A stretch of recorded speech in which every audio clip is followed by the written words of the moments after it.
Okay, hi guys. Okay, I know you guys been really waiting for this cat's eyes reading, especially on the whole group. I did do one recently, but it was just on Manon and Sophia. But this one's gonna be on the whole group. There's actually gonna be three parts to this video. The first part, which is the one you're currently watching, is going to be on, I guess you can say, the group's current feelings towards each other. I just want to see, like, if there's like some type of weird vibe. So by doing this, pulling a card for each member's feelings towards the other member, I already know there's going to be a lot of cards. And don't be surprised this video is going to be an hour or 2 hours long, okay? I'll make sure to put timestamps so you can click on the person who you want to hear about, okay? But yeah, I'm just going to pull a card on them. Like, let's example. I'm going to be like, the first row is going to be Mono's feelings towards the other five members. And I'm going to pull one card. It will indicate her feelings toward that member. This also will give me some context on how she feels about them. I could possibly pick up she might not like them. I can also pick up some competition. I can also pick up I don't know, they're best friends or very close or not very close. We'll see as we go. But yeah. Okay, that's the intro. Let's hop into this reading quickly as possible because I already know it's going to be very long. Okay, the first row we're going to be doing is for Manon. Let me go ahead and give you a heads up. Please excuse me if I mispronounce anyone's name. Like, this is my first time doing a reading on these other members. Even for Mono, I'm not even sure I'm pronouncing it right. I'm trying my best. I try to look it up the best I can. And of course, language barriers, not used to pronouncing certain sounds a certain type of way. So please excuse me if I mispronounce someone's name. But yeah. Okay, so the first row we're going to be doing is Mono. We're going to be doing Mono's feelings towards the other five members. Okay, the first person on this list is, what is Mono's feelings towards Lara? Okay, we have the Knight of Pentacles. That's interesting, Knight of Pentacles. Why am I getting partner in crime, both chasing the same goals, same ambitions? Mono's feelings towards Lara is that they're very similar when it comes to their goals or what they want. Because like I said earlier about, it feels like a partner in crime, almost like they want the same things or they're chasing the same things. And this especially is kind of like the energy is pulling towards career. Maybe what they want for their careers. Or maybe they want the same goal. Like, let's say maybe Mono wants to go solo. Maybe Lara also wants to go solo. Like, they have similar ambitions, similar way of thinking and seeing things, especially when it comes to them working together in their careers. I think in Mono's feelings towards Lara, she likes that they are very similar and they mesh well. They mesh very well together. The Knight of Pentacles is also someone who's very reliable and very efficient. So it makes me think that maybe Mono sees Lara as someone who she can trust because she has shown her that she's reliable. She's also a possible ride or die. Because even with the imagery of this card, the two people in the motorcycle, it's this weird energy of like, oh, you're doing this, I'm doing this. Or if you're going to do this, I got your back. It's this weird, like, ride or die energy, like someone who's committed to another person to beyond the natural degree. So I'm not sure what's their past with each other, or did they only got to know each other when they became this K-pop group Katseye. I don't know. For some reason, there's this weird, not weird, it's just like a bond you would have with a stranger that you don't know, but it's like mutual. It makes me think maybe because these two are technically like people of color in a group, maybe it's kind of like that. As a black woman myself, I feel like maybe it's like a little bit of that, like, oh, you can be like in this group, a very diverse group, you might naturally navigate towards people who look similar to you or maybe have similar like background with you. I don't know. I feel like they have like this weird, there I go saying weird again. They have this bond that's unexplainable because it's giving me like two strangers just say one word to each other. They walk up to each other and say one word, boom. They're just close friends, just like that. I'm not sure how to describe this type of bond. I'm not sure how to describe it. I just feel like Mono is like, they're giving each other the same energy back. And Mono's like, okay, I'll ride or die for you, you ride or die for me. I got your back, you got my back. You're reliable. I put faith in you. Like, I trust you. It's like this type of bond is going on. Like, this type of energy is bouncing between these two. It's almost like if Mono says something, Lara gets it. Like, everybody else might not peep it at first, but Lara, like, oh, I got you. I know what you're trying to say without trying to say it. It's like, this is a weird unspoken bond. I'm not sure what this is. Just Mono just finds comfort in Lara because they're just pursuing the same things. They have like matching each other's energy, like seeking the same goal, like understanding each other on like the same frequency. Hopefully that makes sense. I'm trying to explain the best way I can from my head, my thoughts, and everything in the cards. I'm trying to explain the best way I can. But yeah, so far, first card, Knight of Pentacles, Mono's feelings towards Lara, pretty positive, like pretty like good in my opinion so far. But yeah, let's go ahead and move on to the next person since that card is very self-explanatory. It's not much to go off of. Like I said, it's that weird unspoken bond. It's like, I get you, you get me type ish.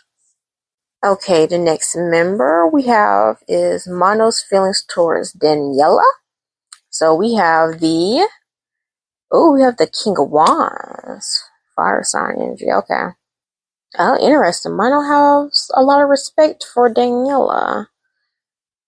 I'm not sure, because King of Wands, leadership, someone's ambition, who's not scared to speak their truth and do what they want to do. Is giving very loud and proud type of energy, because King of Wands is also like low-key, a little bit of Leo. And fire sign. Okay, so, sorry, I'm thinking. Okay, with this card, the King of Wands, for some reason I'm getting this weird vibe of follow the leader. It's almost like there's someone who is naturally a leader, and there's someone who's naturally a follower. For some reason, Mono is falling in the follower category, while Daniela is falling in the leader category. I'm not sure what their dynamic is. It feels a little bit of that for some reason, almost like Mono respects Daniela or looks up to her or see her as someone who has the right mindset, the right ambition, someone who's worthy enough to be a leader, worthy enough for me to follow you, listen to you, take your advice. It's kind of like that. Yeah, there's something about Daniela that Mono like really loves and really respects. It's almost like it reminds me of like people, fans with celebrities. Like, oh, you can tell like this celebrity is just iconic. Like, I'll follow them, I'll stand them, this and that. It's giving like I stand you. Like, something about you is iconic. You're very bold, very visionary. You have all this uniqueness to you. Like, you're like this. Like, it's giving like that. Almost like Mono stands Daniela. Something about Daniela's personality that she really, really loves. Yeah, I'm not sure what it is. Something about Daniela is very charming to Mono. Like, Mono really likes her personality.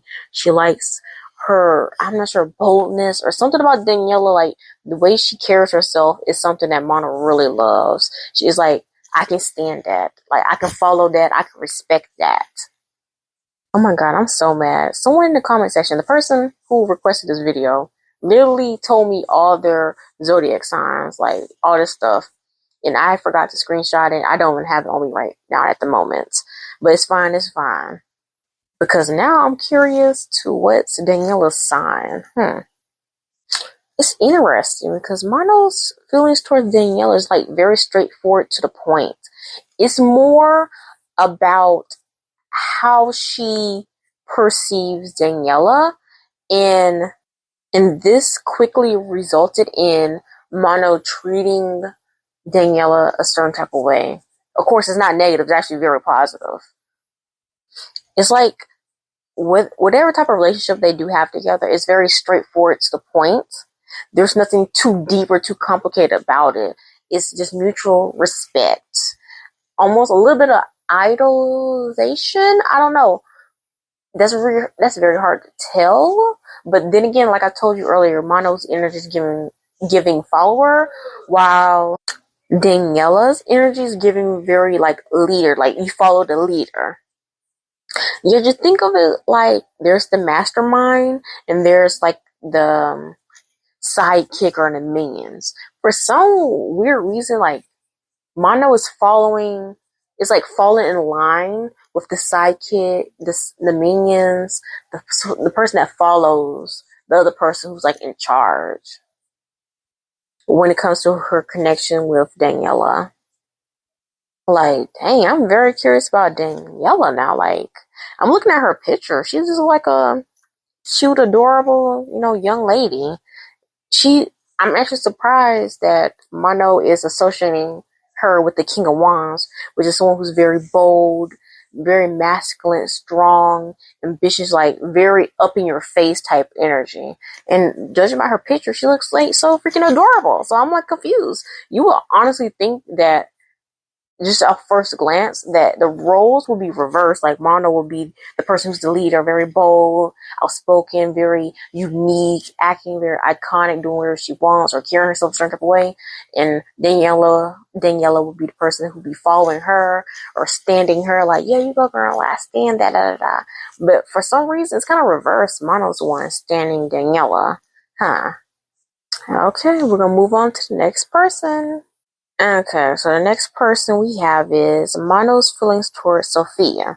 This is actually the other person who I did that reading on, like my first cat's eyes tarot reading on was Mono and Sophia. So I'm very curious, will the same energy pop up again with these two? I don't know, but we'll see. But anyway, the third tarot card represents Mono's feelings towards Sophia. We have the reverse Three of Cups. That's bad. Oh my goodness, that's bad. Yeah, Mono does not see Sophia as a friend. I'm not sure if, I can't remember exactly everything I said in that previous reading, but I did pick up that both, Mono and Sophia, like, they weren't really feeling each other in that reading that much. They had like very strong opinions about each other. I remember that. And it seems like, unfortunately, it continues over here now. Because the Three of Cups is like, that's not your friend. Low key, that could be an enemy. This is also someone who sees another person as very, two-faced. They talk behind your back, very gossipy. This also can be third-party interference. This also could be someone who you like try to avoid. You don't want to be alone with them. You don't want to be around them a lot. You just prefer to stay away from them. And like in the context of things, Mono's feelings towards Sophia, I just feel like these two are very different. And I feel like Mono just doesn't mesh well with Sophia. I'm not sure of his personalities. Personally, I think his vibes. Something with vibes are off here. The vibes are off. They're not on the same page. They're very, very different. Honestly, I wouldn't be surprised if Mono thinks that Sophia keeps to herself or she only associates with a few of the members. Maybe it's kind of like, I remember part of the comment was like, are there like cliques going on? I wouldn't be surprised if there are cliques going on in this group. Because this vibe is giving like Mono, like, I don't even bother. Like, she stays to herself or stays with that one person. I don't mind. I don't want to be around her anyway. Like, I ain't trying to get involved in that. Mono just seems to have a hard time communicating or trying to get to know Sophia. And I just feel like their vibes are just off. It either can be like their personalities are completely 180 from each other, or it could be one person isn't really receptive to trying to get close or trying to be overly friendly, like very impersonal with the other person. And it could be like, make it a little bit harder. I feel like this is a case of different vibes, someone who isn't very open, and someone who is refusing to like let down their walls, be vulnerable, and possibly, connect more, get close to the other person. Honestly, it's giving me a little bit of vibes of my younger sister, ain't gonna lie to you. Yeah, like some people just don't do that overly friendly. There are people who you barely know who like loves to talk. That maybe they might even talk about their personal life and this and that. And there's people who prefer not to just be so chatty or chummy with someone they hardly know or don't consider a true friend, stuff like that. Because I don't trust you. I'm not gonna talk about my personal business. When there's people out there who have no problem talking about their personal business. Again, I feel like maybe these two are just drastically different how they approach friendships or connecting with different people. I feel like their approaches are very different. Yeah, Mono's feelings towards Sophia. I don't think Mono considers Sophia a friend.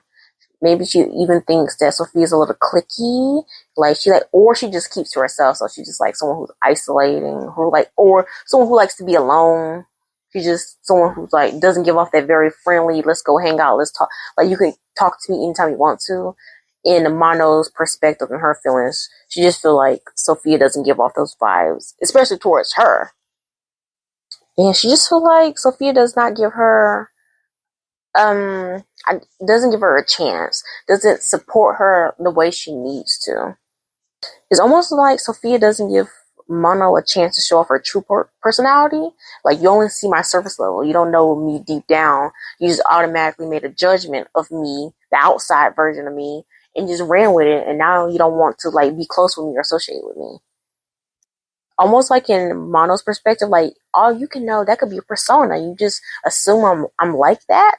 And now you're just running with it. It's kind of like, it gives off a little bit of that. Almost like Mono feels like Sophia judged her too quickly, and now Sophia doesn't really want to be super, super close with her, super, super friendly. It's almost like Mono did one thing, and Sophia I don't want that. I'm not getting involved with that. Or maybe Sophia could have heard some things about Mono, either from the other members, label, or whoever's helping manage this group or whatever.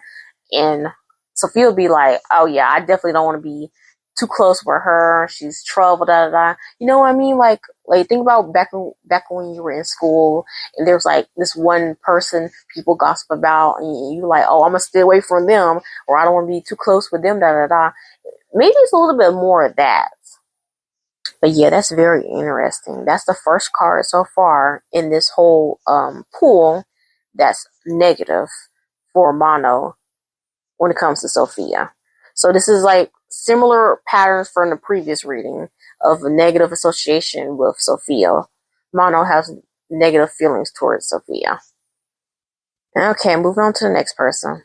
Okay, so next person we have is tarot card number 4, which is Mono's feelings towards Megan. So let's see what's her feelings towards her member, or the Katseye member, Megan. We have the 8 of Cups. Wait a minute. Now we got a reverse Sophia and Mono situation. Why is Mono distancing herself from Megan? Don't want no part.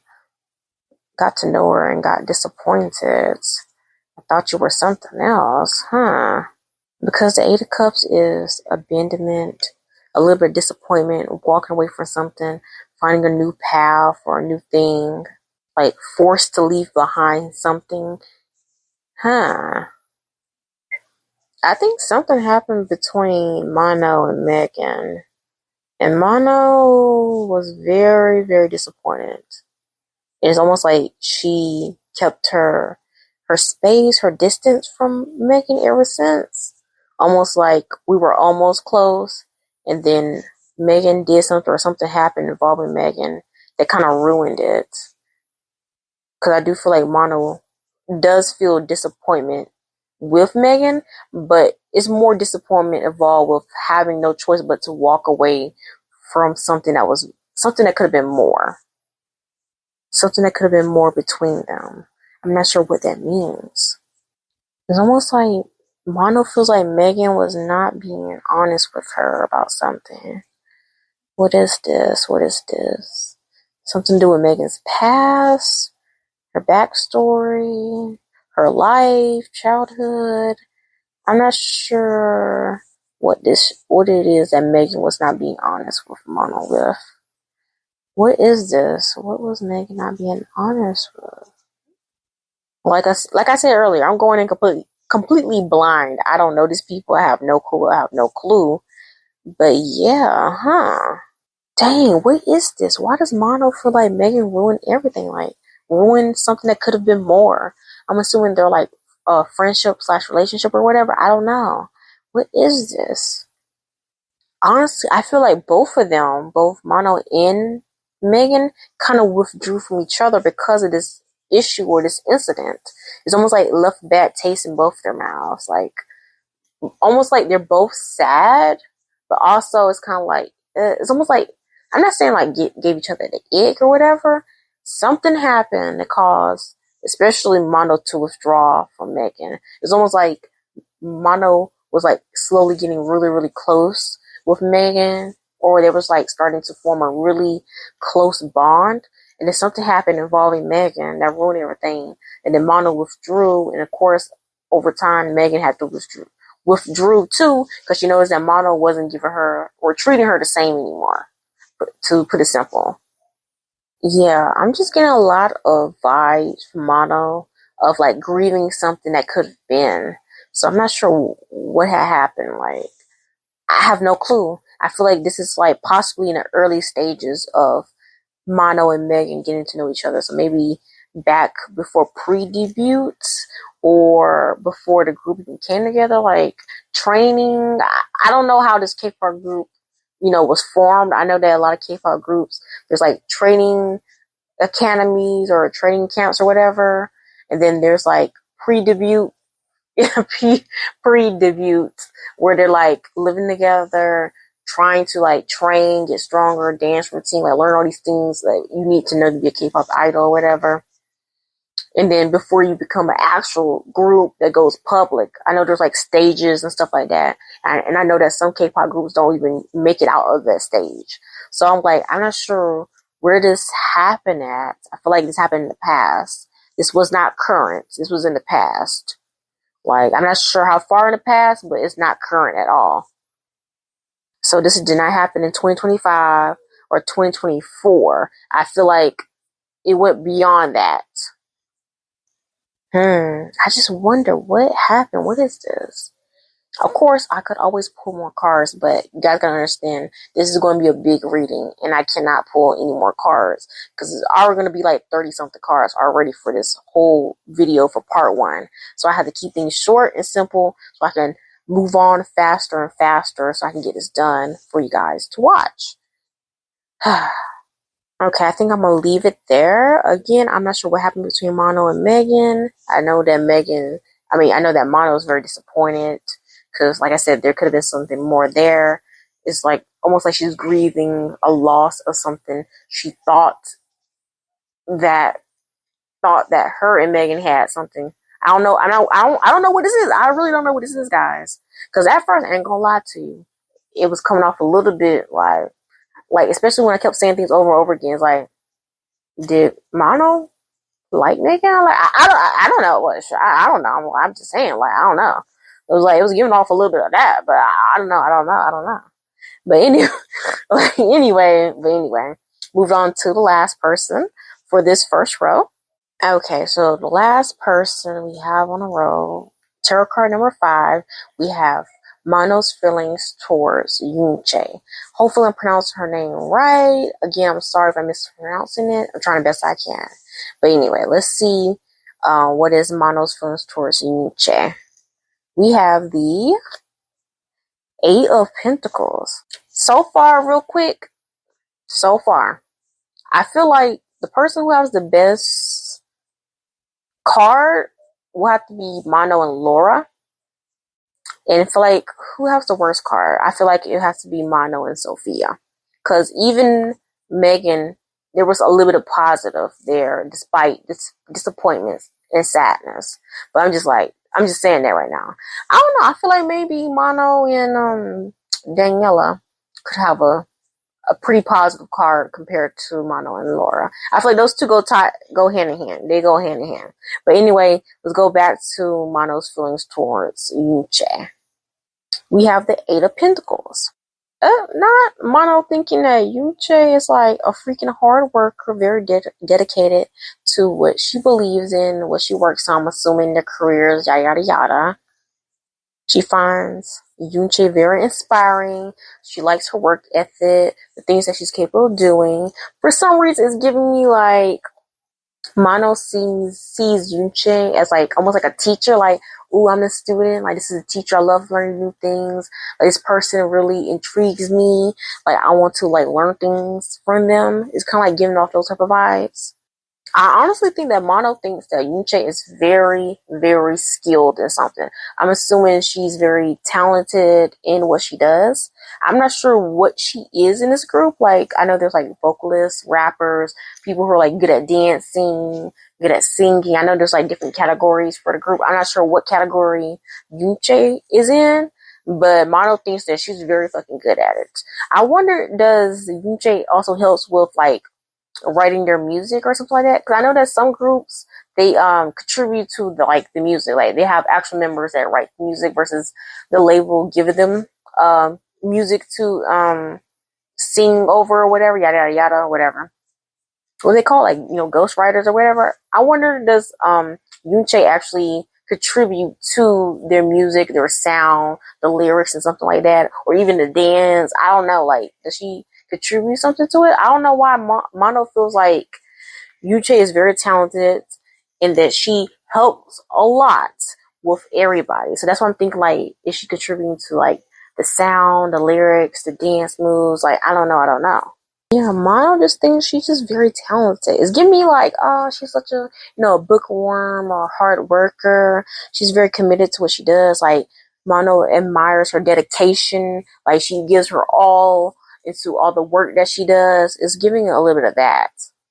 It's almost like, oh, I wish I could be this dedicated as you. Because it doesn't give off like, she's always working or she always have her head in the books. Like, she don't know how to have fun. It doesn't come off like that. It comes like, wow, I wish I was that dedicated. Like, you work so hard. You're so freaking talented. No wonder you're just so creative. Like, you're able to do all these things. Like, I admire you. You're inspirational. It comes off like that. Like, Mono has a lot of respect for Yoonchae when it comes to Yoonchae's craft and like her hard work ethic. Honestly, I think she admires Yoonchae's work ethic more than Lara's, to be honest with you, because that Eight of Pentacles, like, that's someone who knows their stuff. They're good at what they do. They got skills and talent to like back it up. Like, that's the type of ish right there.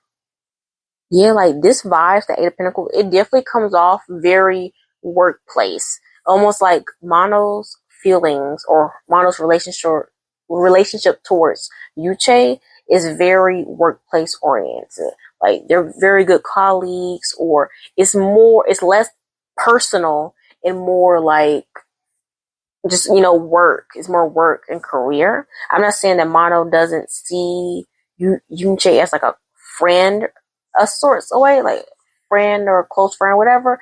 I just feel like Mono's feelings towards Yoonchae has to do with everything when it comes to her talent, her skills, career, her ability to do these things, very inspirational things she does. Is always career oriented. It always has something to do with their career. So outside of that, I don't think Mono sees Yoonchae beyond her capabilities of within the group. Like, she doesn't see her like a super I guess you could say like someone who's super deep, or like she's so mysterious, or like, oh, she got such a bubbly personality. It's always Mono sees Yoonchae just specifically for her work ethic. Like, it's work, her skills, her talent. It's like straightforward that. Okay, woo. We finished the first row. Oh my goodness. This is going to be a long day. I tell you, a long day.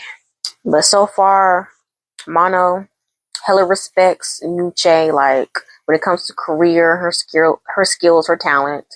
Mono meshes well with Lara. They're very similar with their goals and things that they want to do.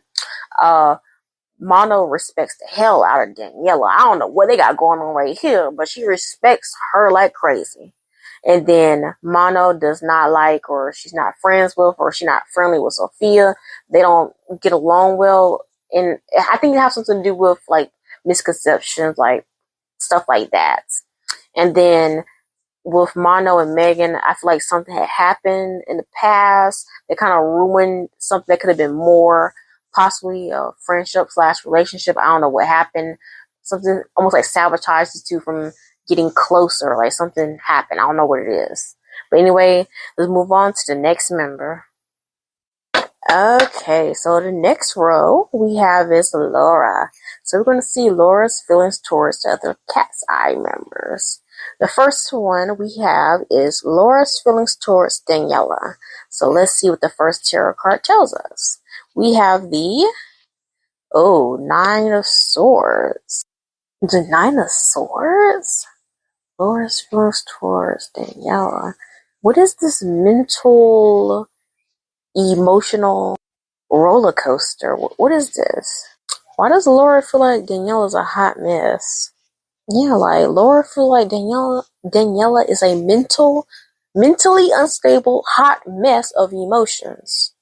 Because the Nine of Swords is depression, insomnia, like mental health, emotionally unstable, mentally unstable, burnt out, someone's burnt out, exhausted, like very negative thoughts.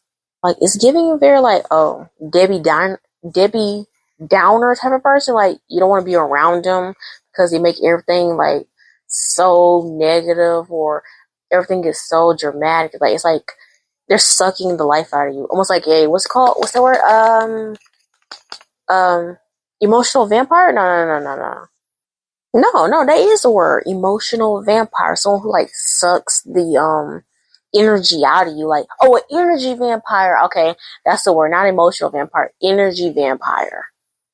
Laura feels like Daniela is a energy vampire. She sucks all the energy out of you. It's almost like being around her is very draining.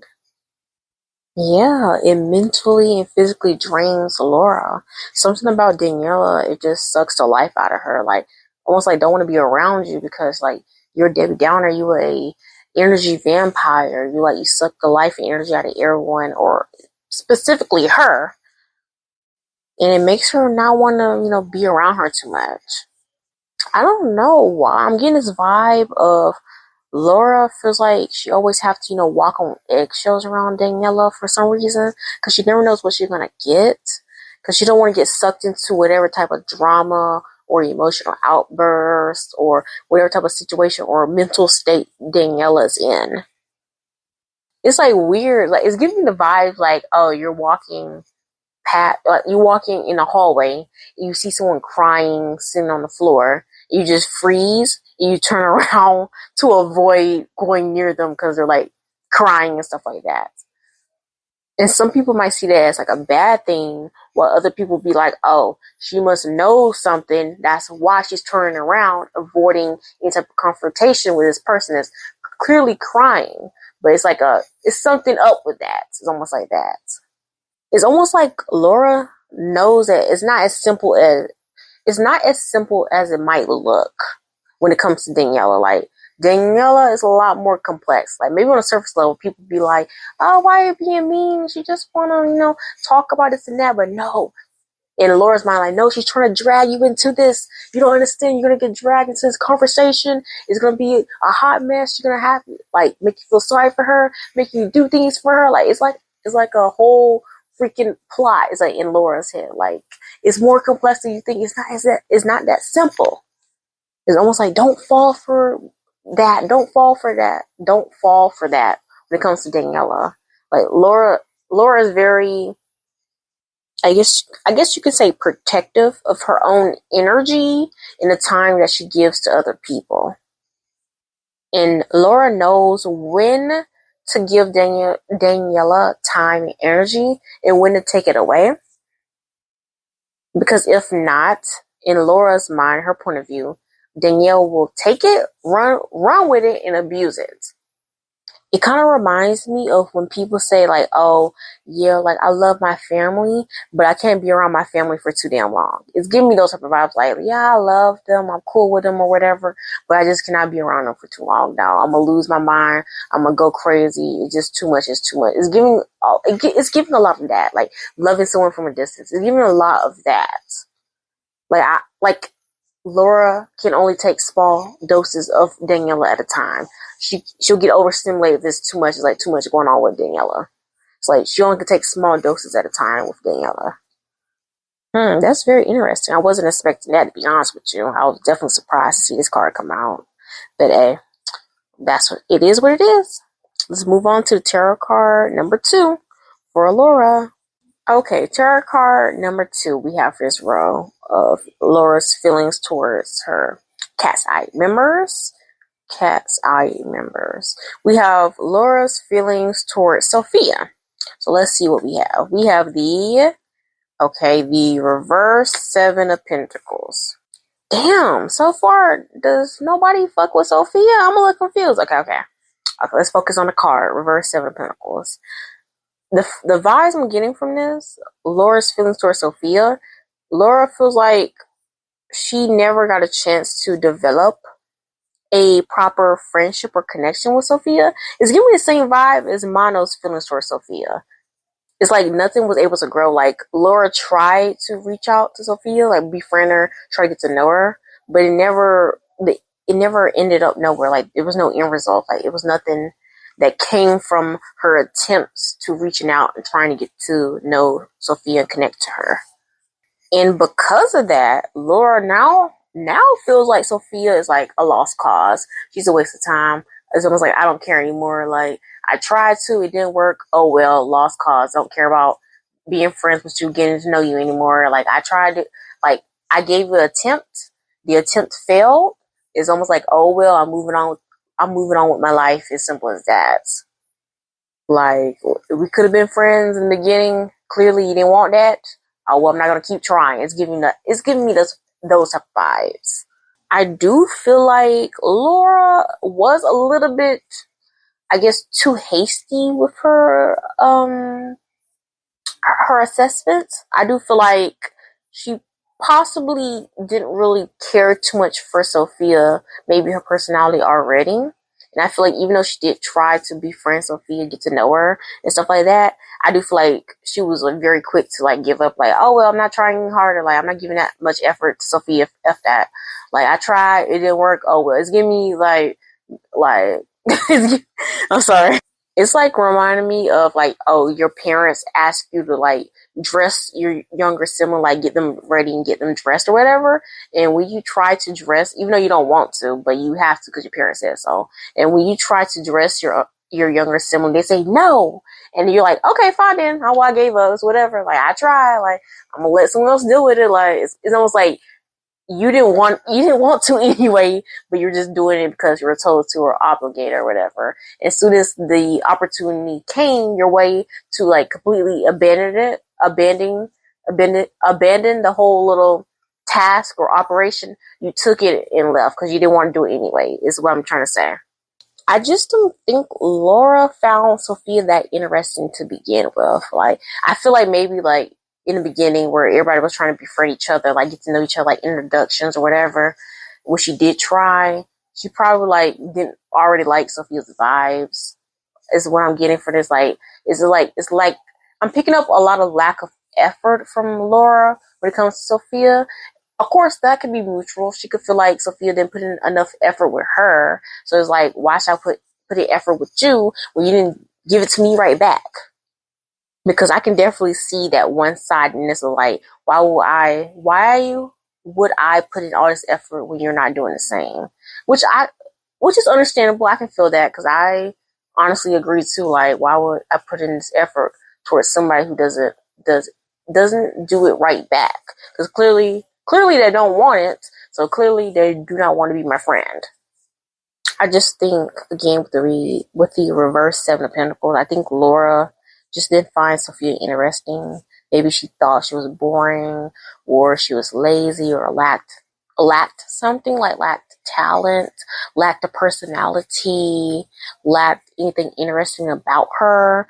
Like, I don't think Lara found Sophia that compelling to pursue a close bond with. Like, I really don't think so.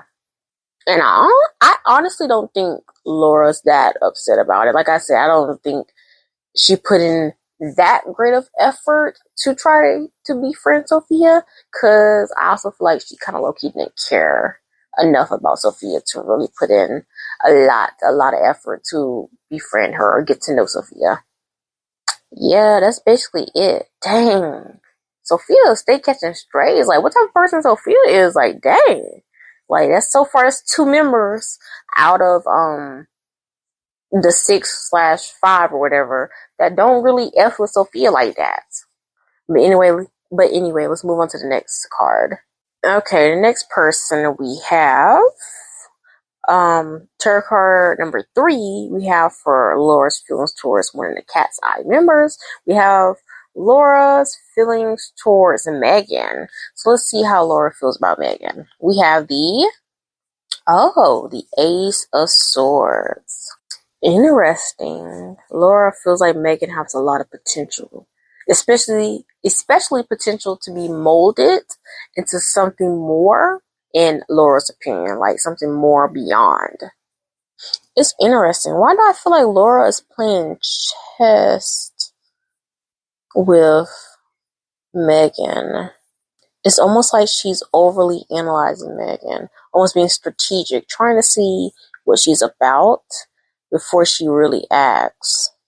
Honestly, it's giving a little bit of sneaky, very calculated from Lara, like very like honing in on Megan in general, like trying to see what type of person she is. It's weird. Like, the thoughts that are popping to my head are like, there's a thin line between love and hate. There's this weird, like, there's a positive and negative going on with Lara and Megan. When it comes to Laura's feelings towards Megan, it's almost like keep your enemies close. Or no, keep your friends close, but enemies closer. It's almost like I will befriend you, but at the same time, like, I'm watching my back from you. It's like, it's like Lara doesn't trust Megan, but she's trying to understand her. And because of that, trying to understand someone, trying to get close to them, trying to really hone in on what type of person they truly are, you also have to be very cautious enough to watch your back so you don't get, stepped on, you don't get backstabbed. Yeah, there's a lot of I don't know type of energy when it comes to Laura's feelings towards Megan. I don't think Lara fully understands or fully know what to expect when it comes to Megan, which I find very interesting. And because of that, she's both cautious and also calculating, because if Megan's a valuable asset to her, she wants to be close to Megan. She wants Megan to be her friend. But if Megan is very sneaky, maybe two-faced, someone who's like, I don't know, like, I guess up to no good or whatever, she also want to be very cautious of Megan. She doesn't know what to expect with Megan, so she's preparing herself for the worst in the best possible outcome. Yeah, it's very vague. I'm not sure how to describe these feelings I'm getting from Laura's feelings towards Megan. It's very complex. It's almost like Lara is playing this mental mind game when it comes to handling her relationship with Megan. Honestly, I'm not even sure. I'm not even sure these two are even on the same page, to be honest with you, because I feel like Lara is out here playing chess, being strategic, trying to like calculate all these things before it happened, trying to really understand how Megan moves. And Megan could just be minding her goddamn business and doing whatever. It feels like these two are on 2 different damn wavelengths. I feel like Laura's doing the most. I'm not sure why she's doing the most with Megan. I'm not sure what's significant about that, or if these two are close, or these two are similar, like maybe they're the singers or the dancers in the group. Like, I don't know. Like, I'm confused. I'm very confused to why Lara will be going such a extreme mile to, I guess, I don't know, approach or handle her complicated relationship with Megan. I don't know how to describe it. Laura just wants to know the truth, like the true Megan, like what she's truly like. She wants to see beyond whatever she could be putting up, like a facade or whatever. And that's the thing, she doesn't know if Megan put up a facade. If she is putting up a facade, she's trying to understand what's behind that. I'm sorry, again, like almost crazy territory of like mental mind games that Laura is playing with her damn self at this point. Like, I'm not sure what the hell's going on here. Like, I'm not sure why she think Megan is this damn deep. I have no clue. But anyway, oh my goodness, enough of that. Let's move on to the next person. Hopefully have a very less complicated or complex energy going on here. Okay, so tarot card number 4 we have is Laura's feelings towards Yoonchae. Again, I apologize if I'm mispronouncing Yoonchae's name. Okay, I'm trying the best I can. But anyway, let's see what is Laura's feelings towards Yoonchae. We have the Empress card. Wow. Not Laura seeing Yoonchae as the true mother of the group, like the person who's nurturing, supportive, very compassionate, very understanding, someone who almost comes off as the parent, the protector, the person you can go to for anything and they will like guide you the right way. Almost like Laura's feelings towards Yoonchae is that Yoonchae is like the safe place, the person you go to when you need help or you're trying to, get a peace of mind. Someone who is they have this very nurturing energy that emulates for them. Like, you can just feel it and you like want to connect with them. I'm not sure why. I wouldn't be surprised if Laura has a soft spot for Yoonchae. Because it's almost like something about Yoonchae is very comforting to Laura. Maybe Yoonchae reminds Laura of her mother or some type of female or feminine figure that was in her life. And almost like Laura is replacing that figure with Yoonchae. I'm not sure. But I feel like Laura has a soft spot for her. She just finds so much comfort in her presence. Just being around her brings Laura peace of mind, or just peace in general, like peace and clarity. Like, if Laura had to choose who's like the parent of the group, like who's the mom of the group, Laura, like, I don't know, like Laura, her feelings in this bond, or I guess you can say this illusion of a bond, because I'm not sure if Yoonchae is reciprocating or not. I have no clue, but I feel like, allegedly for entertainment purposes, in my opinion, Laura feels like Yoonchae is more the mother than people realize. It's mostly because Yoonchae embodies more of the positive qualities to being a mother and a parent, a nurturer, someone who's very compassionate. Laura feels like Yoonchae checks all those boxes. She brings comfort. She's the safe zone. She's the person you want to go to for whatever reason, just to feel better, just for a quick guidance, just to quickly talk and get some things off your chest, like to vent to. I'm actually curious. I wonder how these two interact with each other. I wonder is Laura protective over Yoonchae? Just because Laura feels like Yoonchae is this protector in general, like someone who needs protection so she can give it right back and give more love and compassion and nurturing type of vibes back. Oh my god, I'm talking in circles. But anyway, I just feel like Laura, whether she realized it or not, I'm not sure if she realized that her and Yoonchae, they vibe very nicely together. Like, there's some weird harmonious type of thing going on between these two. I'm not sure they realize it or not, but there's a lot of benefits of them being close to each other, being together, working together, being very, friendly or whatever. I don't care what. There is some type of benefit here, especially benefit that's helping Laura whether she realizes it or not. Okay, this card was very, straight to the point-ish, kind of. Like, it wasn't too complex like the other ones, especially not Megan. I don't have no clue what's going on with there, but anyway. I'm gonna go ahead and move on since there's nothing too much I can elaborate on when it comes to this Empress card in Lara.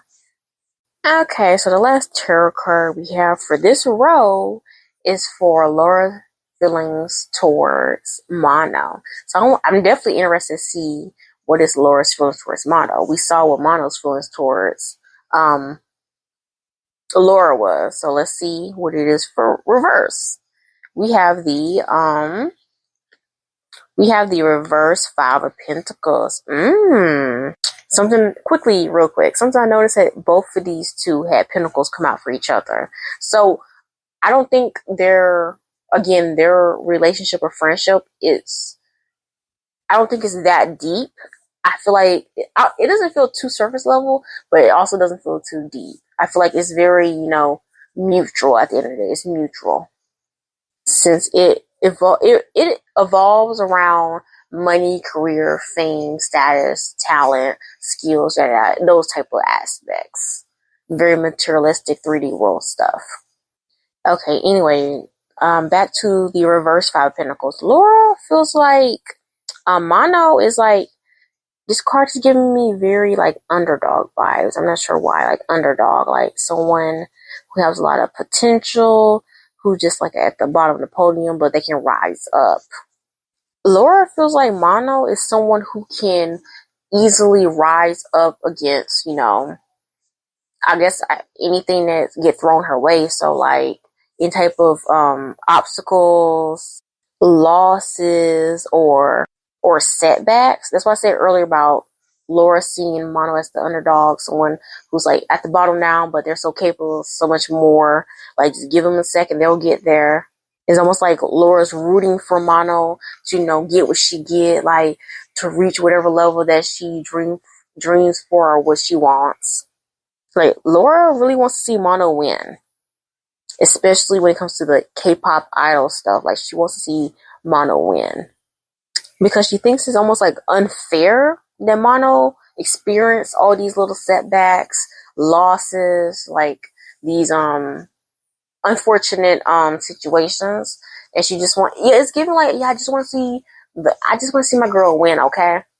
Like it's giving like, I don't even care if you cheat, as long as you're winning, I'm happy. It's giving a little bit of that, like supporting you no matter what at all costs. Like, you know what it reminds me, I can't remember what it was, but my cousin was watching like this show, and she's like, sometimes people like to root for a person to win or whatever, and my cousin was like low-key emotionally rooting for this person just because like they were gay, like because she's gay too. So like, oh yeah, I'm rooting for my fellow gay person. Like, yeah, I want them to win no matter what. Like, it has nothing to do with their personality, whether or not they're capable of whatever they can do, whatever. It's just because they share this similar thing, like, oh, I'm gay, they're gay, I'm supporting them, I want them to win, this and that. It's giving me a little bit of those vibes.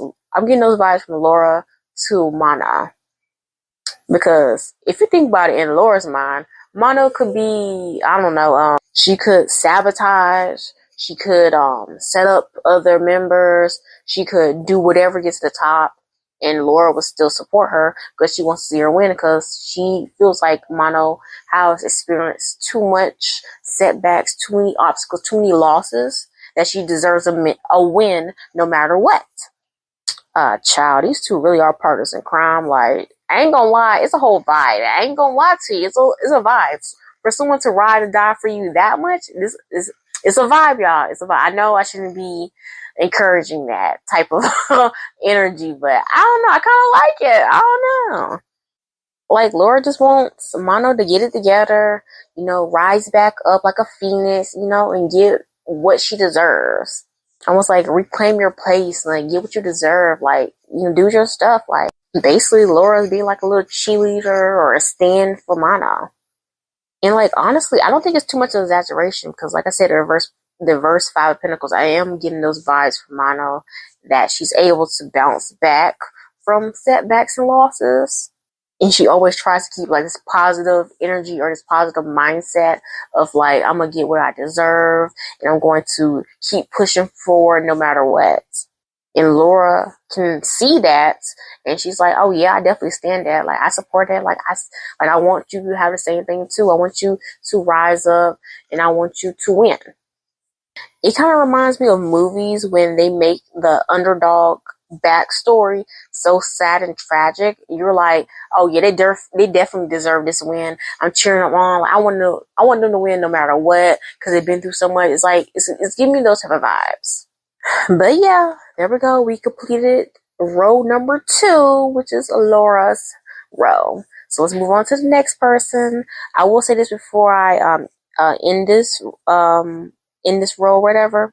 Okay, most positive card will have to be the Empress card. So Laura's feelings towards who was that? Oh, Yuchin. Like with Yoonchae, I feel like both Yoonchae and Mono's tarot cards or cards that came up for Laura's feelings were the most positive out of the other 3 members. I feel like they had the most positive cards, and Laura had the most connection or bonds with them, especially Mono. Like there was definitely a lot more energy and passion when it comes to her feelings towards Manon versus Yoonchae, which it feels more internal and more natural, like something that's like out of your control type of bomb. Like it's like I'm not sure how to describe it. It's beyond effort versus actual effort with Manon. Okay, row number 3, we have Daniela's feelings towards the other Katseye members. So the first tarot card we have is Daniela's feelings towards Sophia. So let's see what we got. First tarot card we have is the 2 of Pentacles in reverse. I swear, oh my god. So far, not beating the allegations that everybody don't like Sophia. Okay, let me lock in. Okay. We have the reverse 2 of Pentacles. And what I'm getting from this tarot card for Daniela's feelings towards Sophia is she feels like Sophia is very a perfectionist. Someone who is, I guess you can say, unable to prioritize other things than their selves. So it could be like maybe Sophia have a hard time prioritizing, I guess, other people's problems over her own problems, other people's feelings over her own feelings. Daniela just feels like Sophia can be very unbalanced when it comes to things like that, especially with other members, because it makes me think like maybe Daniela might feel like Sophia prioritized other members over the other ones. Like maybe Sophia prioritized, I don't know, Yoonchae over Mono or Megan over Laura. Daniela feels like Sophia doesn't, I wouldn't say she isn't fair. It's more like, it's almost like Sophia only cares about things that she cares about. Almost like, I guess you feel like bias in a way, like comes off as a little bit biased in a way. I do see there is a little bit of sympathy coming from this card of Daniela's feelings towards Sophia. Maybe Daniela acknowledges that Sophia might be overworked or overburdened. Shoot, I remember a comment. I'm getting a little bit of deja vu. Did that comment say that Sophia was the leader of this group? I feel like I want to take a guess and feel like that comment told me that Sophia was the leader of this group. I think Daniela can acknowledge that, Sophia got a lot on her plate. So it's hard to stay balanced. It's hard to always be organized. It's probably why she comes off very perfectionist, trying to like make sure this is perfect, make sure everything's right or in order, which makes it extremely difficult for Daniela to be around Sophia a lot, because Daniela feels like, I guess she's not a priority to Sophia. Like it comes off that way because Sophia has so much going on, trying to keep everything else like in order, keep everything from falling apart, everything in order, make sure everybody's on track. It's almost like people, I guess, along the way will feel neglected. And Daniela feels very neglected when it comes to attention, praise, and support from Sophia. it's like something very interesting about his vibe. I feel like Daniela acknowledges Sophia's, her pros, her cons. Like, she acknowledges her flaws, and she doesn't, I guess, blame her too much for them, but she does feel some type of way about them in general. Like, it does still make her upset, make her feel some type of way, despite her being understanding towards Sophia. Like, compared to the other two I just pulled cards on, so far Daniela has the most neutral and understanding perspective when it comes to Sophia. She just feels like, Sophia's just overworked, overwhelmed, have a lot going on. It's hard to remain balanced, in control, organized, like keep everything in order or perfect in general, especially when you have the public watching your every move. So she acknowledges, it's not like Sophia's fault, like her flaws. She's still a good person, da da da.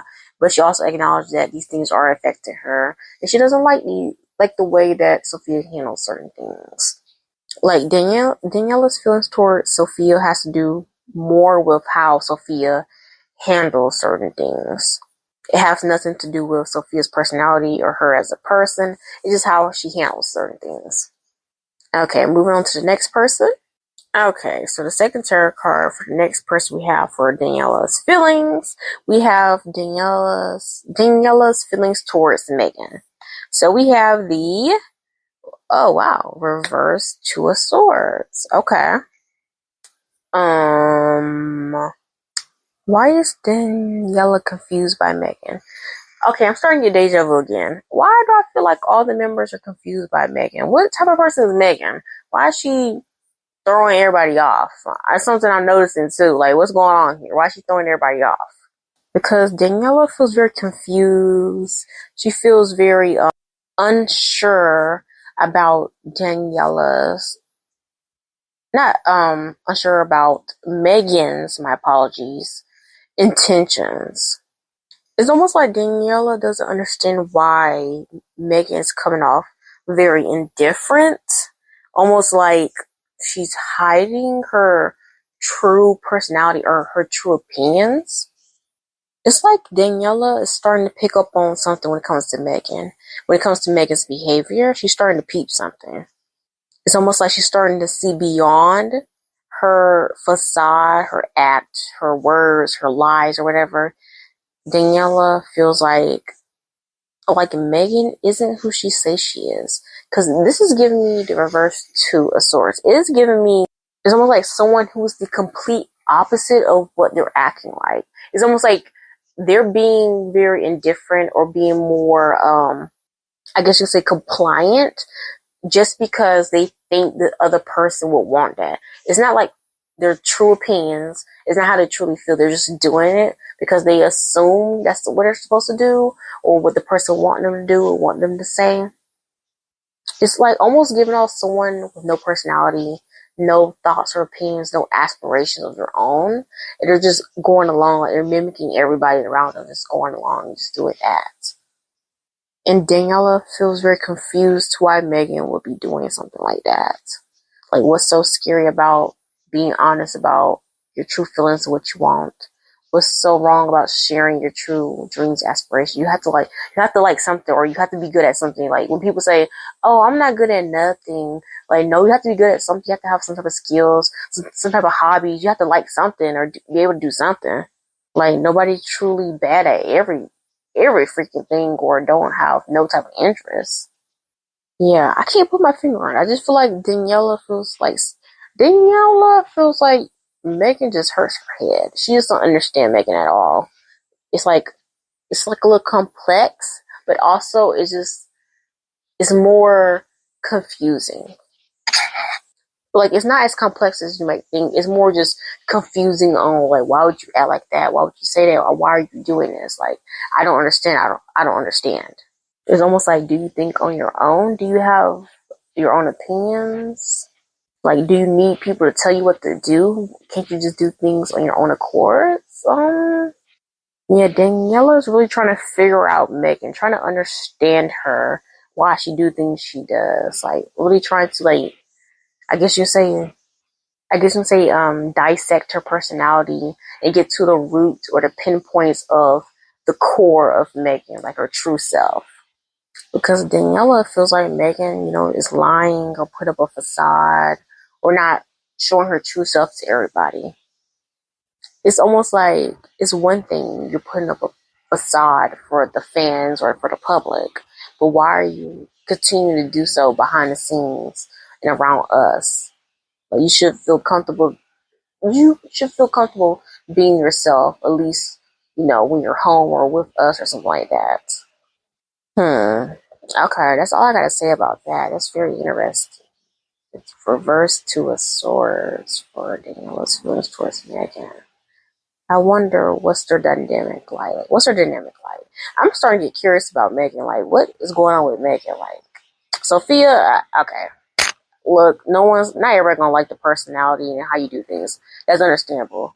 But Megan, why Megan feels very mysterious, her energy. It's weird. It's like, I don't know what it is. Hopefully I find out eventually. But yeah. Let's move on to the next tarot card. Okay, so third tarot card we have is Daniela's feelings towards Yoonchae. So let's see what we got.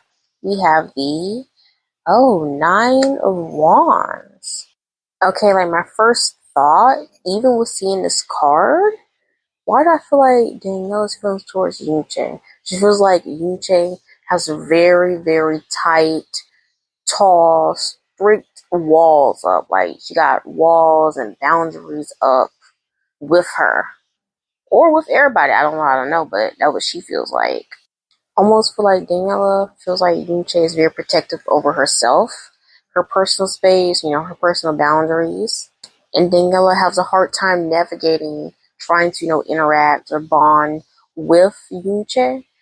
She feels like it's very difficult to, get past her walls. She have very tall walls up, like, for protecting herself from people and stuff like that. And for some reason, Daniela feels like Yoonchae has particularly strong walls up with her. And I'm not gonna lie, allegedly for entertainment purposes, Daniela is a little hurt by that. Because like I said, I'm not sure if Yoonchae has walls, like have strict boundaries or have her walls up with other members. But for Daniela, her energy, her perspective, she noticed that Yoonchae is a lot more guarded with her. It kind of hurts her feelings, especially if she does want to, become close with Yoonchae or try to talk or bond with her, befriend her on a more personal level. I do feel like Daniela feels like, as time has passed, gone by and passed, she does feel like, Yoonchae is, slowly but surely warming up to her. Like, they slowly could possibly be bonding and, creating a closer, like, friendship or whatever. She feels like maybe, in due time she could have whatever type of relationship or bond that she's seeking from Yoonchae. But Daniela just feels like it's very, exhausting, have to put in so much effort just to get someone to, give you a chance or let down their guard. She does find that a little frustrating a little bit with Yoonchae, but like she's still trying at the end of the day. Like she feels like it's a lot of effort, but she's still trying to, befriend or get to know Yoonchae a lot better. So I will give her that. Like Daniela, her energy feels very persistent on trying to get to know, befriend, get close to Yoonchae. Whether it's successful or not, I do think there is progress being made between Daniela and Yoonchae. I do think Yoonchae is somewhat putting her walls down. Not a lot, but still there's effort being made. It might be small, but it's still effort. And with that, I do feel like Daniela acknowledged that there's effort being made, which means she's going to be even more careful with not trying to ruin the progress she's making with Yoonchae. So she's not going to like overstep her boundaries. She's going to be a little more careful, even though she is being persistent on continuing their bond or continuing trying to build something and connect with her. So that's really good. So hopefully in the upcoming future, Daniela and Yoonchae's energy, will shift into something more positive, something more productive than what it is right now. Because it feels like a little bit of, back and forth right now, back and forth. Or like, when people try to feed, stray cats or whatever, and sometimes cats can be very reluctant with getting closer to humans, especially eating out of your hands or eating very close to you. It feels a little bit of that, like Daniela's the person or the human trying to feed the stray cats. And then Yoonchae is like the skittish person, being very, boundaries, you want to be very cautious before, getting closer and closer and stuff like that. I do wonder, does Yoonchae have her, boundaries up with other members, or is it just Daniela? Like, what's her problem with Daniela? Like, what's the vibe? What's the vibe? I wonder.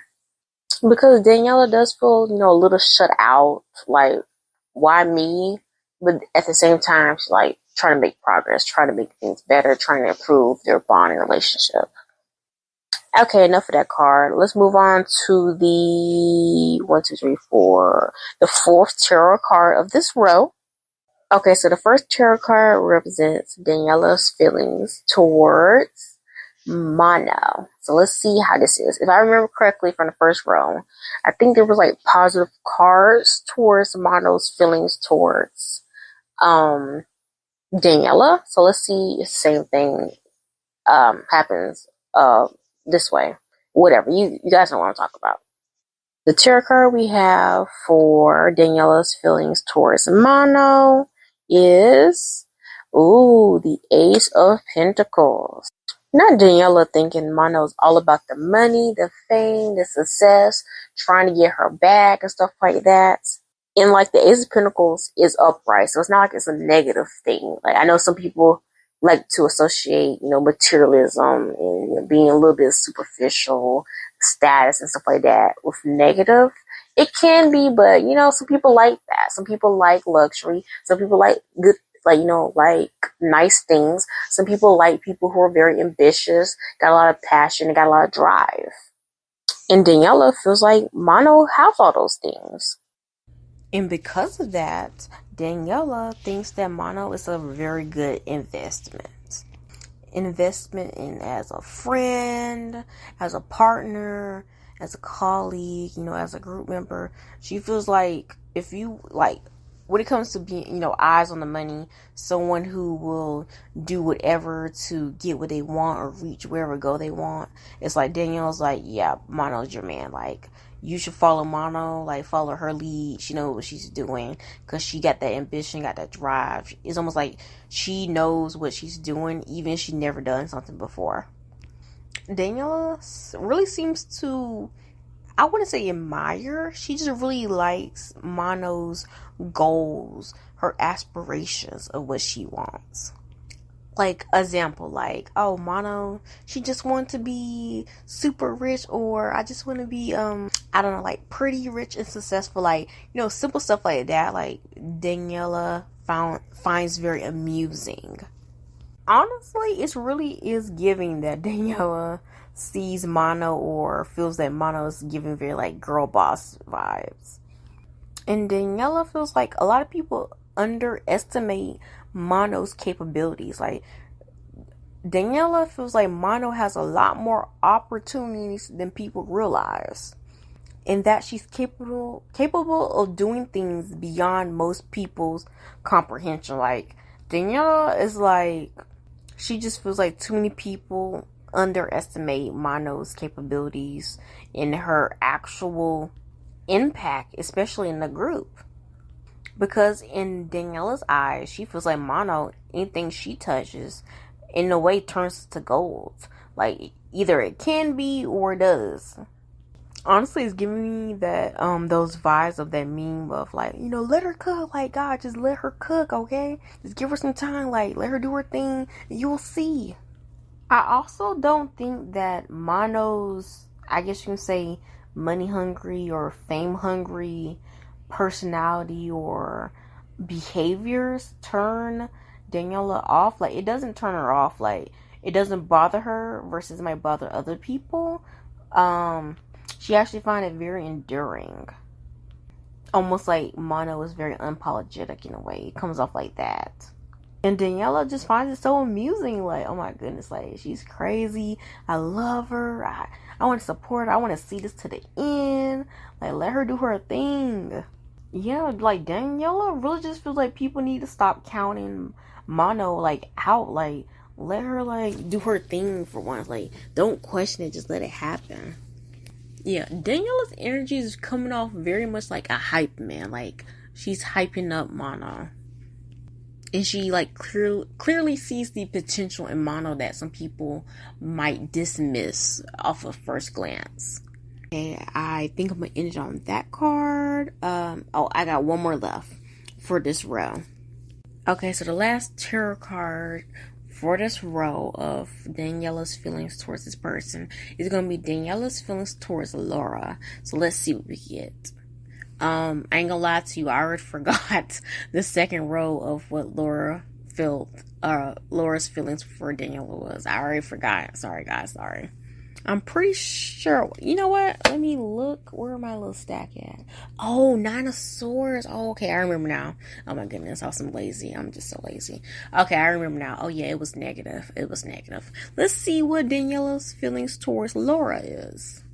We have the 10 of Wands. Oh, okay. Well, I guess that's fair. They both have negative cards for each other. I think that's fair. Interesting. Why does Daniela feel like trying to understand or get to know Lara is very burdensome? It's almost like it is like a lost cause in a way. Oh yeah, apologies if if the audio dropped. My mic died, by the way. As I was saying, Daniela feel like Lara is someone who's always busy. She's hard to talk to. It's almost like Daniela feel like Lara always have something going on.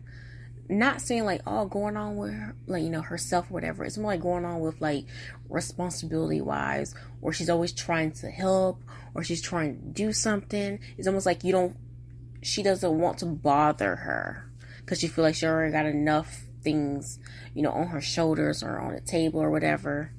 And because of that, there's this like weird, anxious, or almost like anxiety like energy between Daniela and Lara, and it's coming a lot from Daniela's vibe or Daniela's side, because she doesn't know how to approach or properly interact with Lara when she's like in this phase of like got a lot of things on her mind. She's doing so much, a lot of responsibilities and stuff like that. Or if Laura's upset, or how to navigate Lara when she's in a certain type of mood.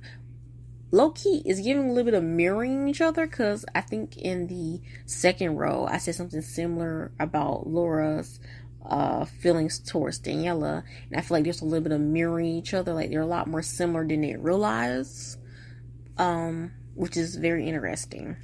Again, with the 10 of Wands upright, I do feel like Daniela does find her interactions with Lara very, you know, exhausting and a little bit herself burdensome, because she feels like Lara doesn't even give any effort towards her. It's almost like it's hard for me to like acknowledge or have sympathy for your feelings, emotions, the things you're going through, when you don't give the same thing back to me. Which is funny, because I'm pretty sure, like I said earlier, on that second row, low-key, I do think Daniela has a point, because I think it did give off those vibes, like Lara low-key is or was doing that to Daniela.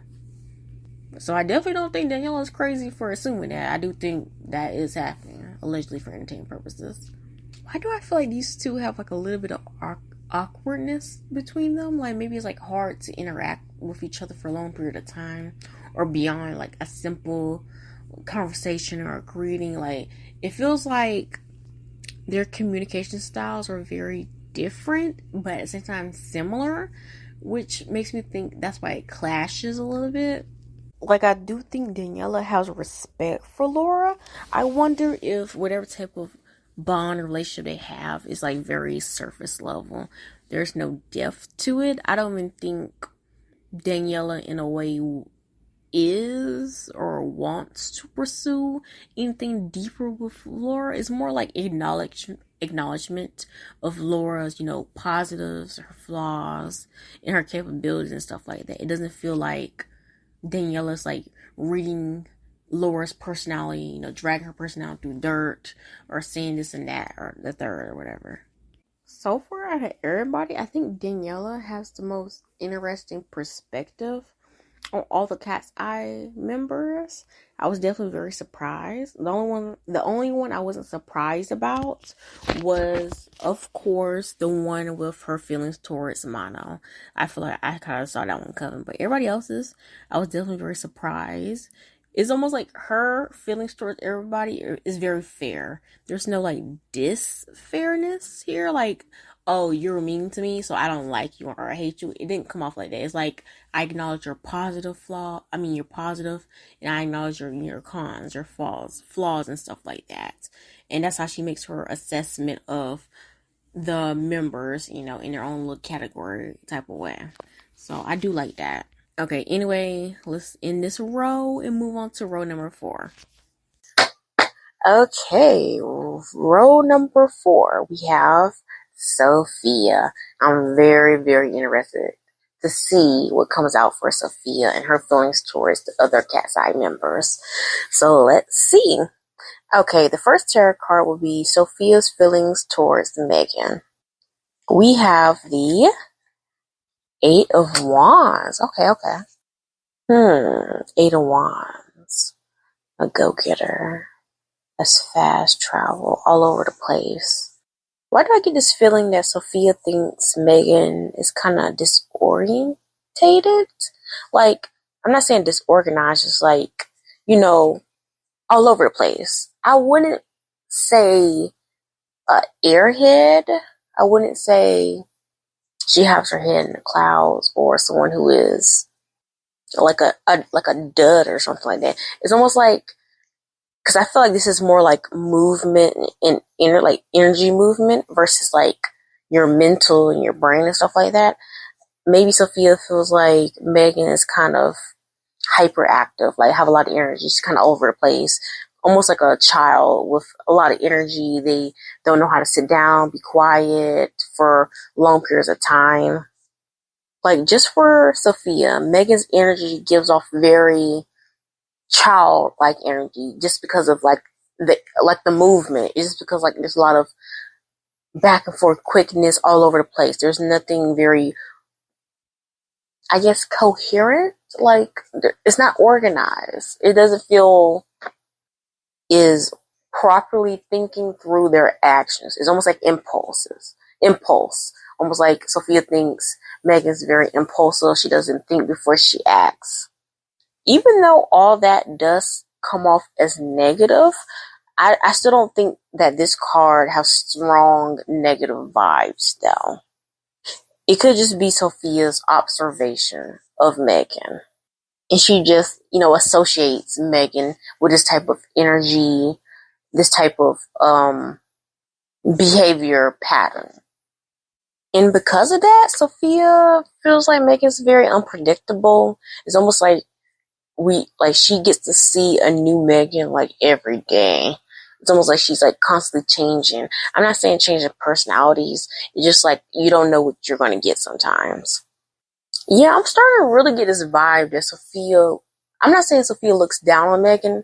It's almost like Sophia sees her almost like a child a little bit. Like, it's giving a lot of like parent looking at a child like, oh yeah, that's what you call it. They're always like that. Like, not surprised by their actions. It's almost like she's already, I guess you can say like putting judgment on Megan's character or whatever, and just already assuming that this is who Megan is.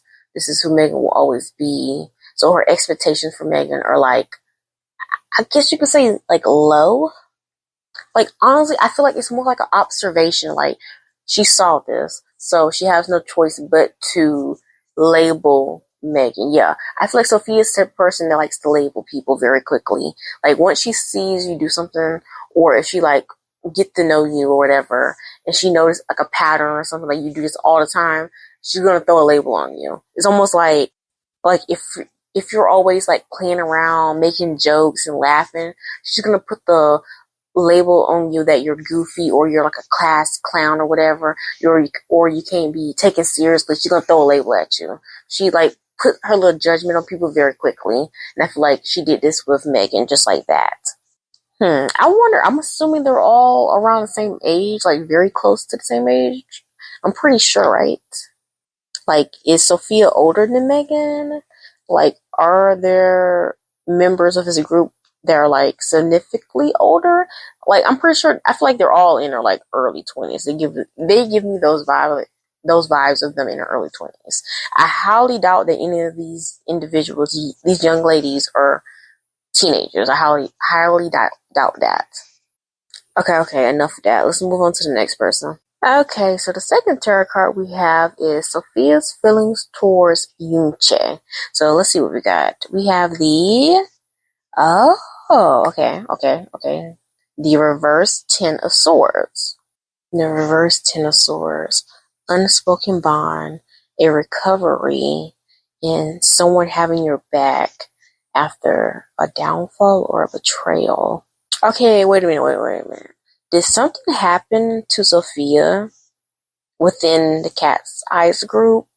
And out of everyone, Yoonchae had her back, or Yoonchae never turned her back on her? Like, for some reason, I'm getting this vibe that Sophia sees Yoonchae as like a loyal, she she never turned her back on her. It reminds me of people who famous people, like, before they were famous, like, started from the bottom and stuff like that. They're, like, a normal person or whatever.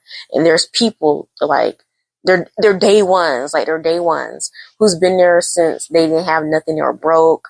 They were just, trying to get into the industry or whatever. And then they stuck along all the way to them becoming famous, maybe even mega stars or worldwide, yada, yada, yada, yada, yada. It's just they've been there since the beginning. They are their day ones, like the ones they can always turn to. That always had her back. They didn't switch up on them when they became famous, started making money, and something like that. They remain the same, is what I'm trying to say. So I'm not sure what happened to Sophia in the group, but Yoonchae is Sophia's like day one. Like she had her back some way. Like she didn't turn her back on Sophia, or she didn't change towards Sophia, or she didn't really feel like Sophia deserved to be like dropped. In Sophia's energy with this reverse Ten of Swords, she feels like her and Yoonchae are like they're in this together. Like, we're gonna like beat this, we're gonna survive this, we're gonna make it through. Like, me and you, like, you showed me that you will she's not going anywhere and she's down for whatever. It is giving a little bit ride or die, but I don't feel like it's ride or die type. I feel like it's very like Yoonchae has her own opinions about Sophia. So other people's like outside opinions is not going to affect her way of. It's not going to affect her way of seeing Sophia. Put it like that. She doesn't take into account other people's what they gotta say in their opinions. She likes to judge people herself, and she judged Sophia enough where Yoonchae doesn't mind sticking by her, like having her back, sticking by her side, like continue to listen to her, continue to just be friends with her. Like, she have made her own judgment about Sophia, and it was a positive one. And because of that, Yoonchae and Sophia were able to stick together. They could have they could have even made up some type of apology, yada yada yada, and they continue to be, I want to say close, for the most part, friends. Like, they can trust one another. Honestly, I think whatever happened to Sophia for Yoonchae to continue to be by her side or forgive her or whatever, it really opened her eyes to how she in the future, I guess, go about certain situations. Because I feel like Sophia learned a lesson when it comes to her friendship or bond with Yoonchae. She learned a valuable lesson, especially when it comes to people that toss other people away very quickly when things are like going bad or negative, or if this person gets caught up in some type of situation or whatever, it really brought her down a little bit down to earth to the fact that, you know, some people are opportunists, some people are fake, and there's some people who are real and authentic. Okay, so moving on to the next person. So far, I really like that energy and those feelings between Sophia and Yoonchae. Okay, tarot card number three, we have Sophia's feelings towards Mono. I'm very interested to see this. Okay. Let's see. Third tarot card, we have the Queen of Wands. Honestly, I wasn't expecting that, but then again, it doesn't surprise me because, okay, the Queen of Wands. This is a woman all about her business. She enjoys the spotlight. She can be a diva sometimes, but a lot of people consider diva behavior very iconic. She's very loud and proud. She has a problem speaking her mind, speaking her opinion, and she's very extremely confident and cocky and sassy. Crazy enough, Sophia's feelings towards Mono are very positive. Like, some of these things I just named, these traits or personality traits or whatever, can be seen as more positive and negative, but I do feel like Sophia admires Mono's, I guess you can say, her ability to carry herself a certain type of way. Sophia likes the way Mono carries herself sometimes. It could be, I wouldn't say personality, I just feel like it's like the aura, your vibes, your energy, how you carry yourself. She just thinks that Mono is very good at drawing everybody's attention, like both like physically and I guess you can say mentally stimulating, like, or emotionally stimulating. Like, she's able to just charm a lot of people that she meets. People are like intrigued by her, the way she acts, the way she talks, the way she behaves. Sophia really admires that. She likes that type of, I guess you can say, ability. And because of that, she doesn't underestimate Mono.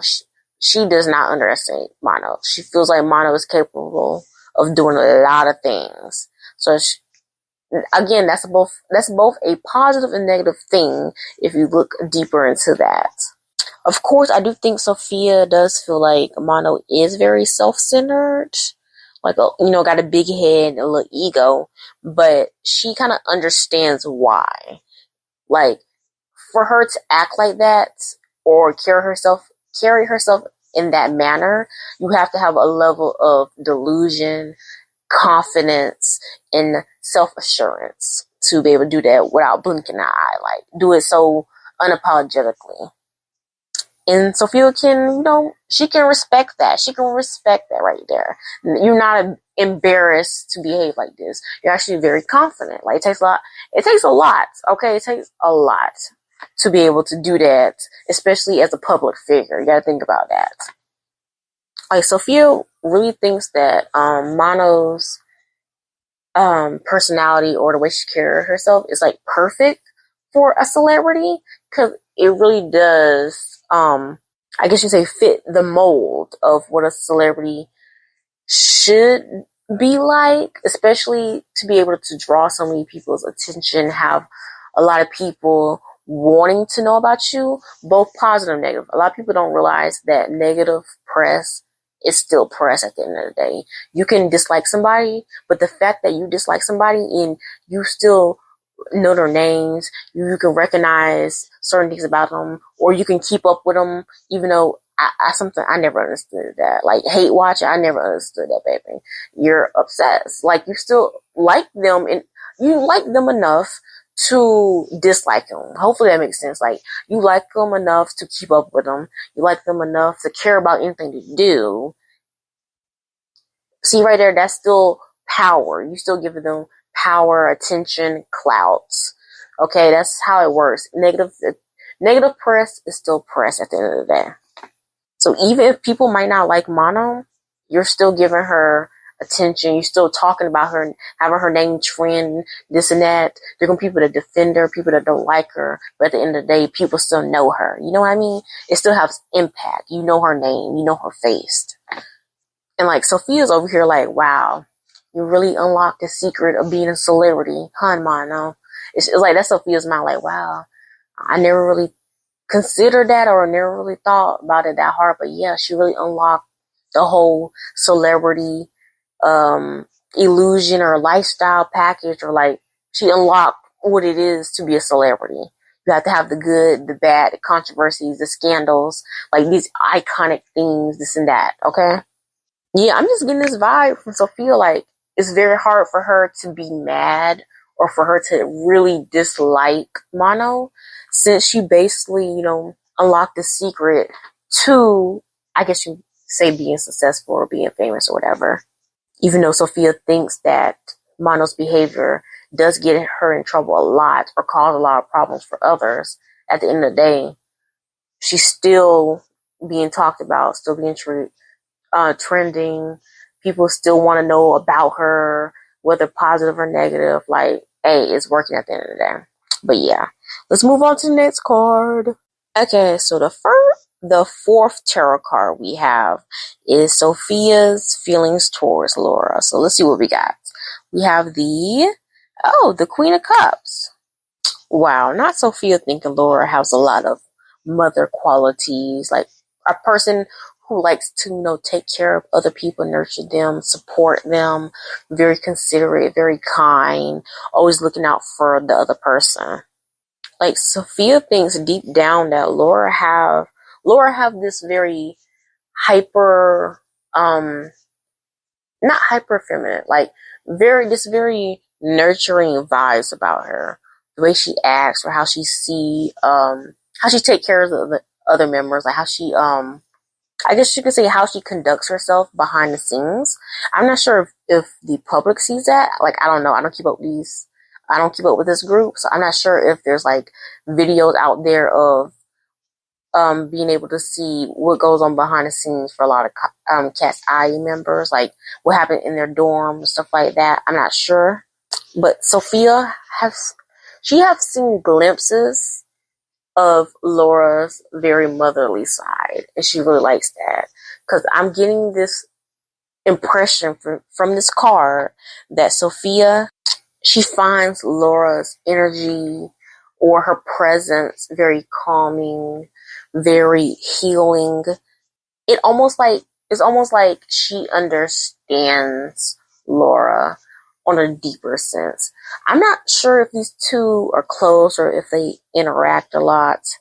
I just feel like it's one of those things, like it's just a vibe, like almost like Sophia doesn't mind being around Laura because she knows either deep down the type of person Laura is, or she knows that she is predictable enough that her company isn't going to disturb her. It's not going to force her to act a certain type of way. It's not going to force her to take over a situation, or I guess you can say react negatively. It's almost like a role reversal. Like maybe Sophia is used to acting like the parent or the mother or something like that, while with the other members. But if Laura steps in, or if she's around, Laura can sometimes take over that parent, guardian, someone who's like in charge type of role, or someone who looks out for other members.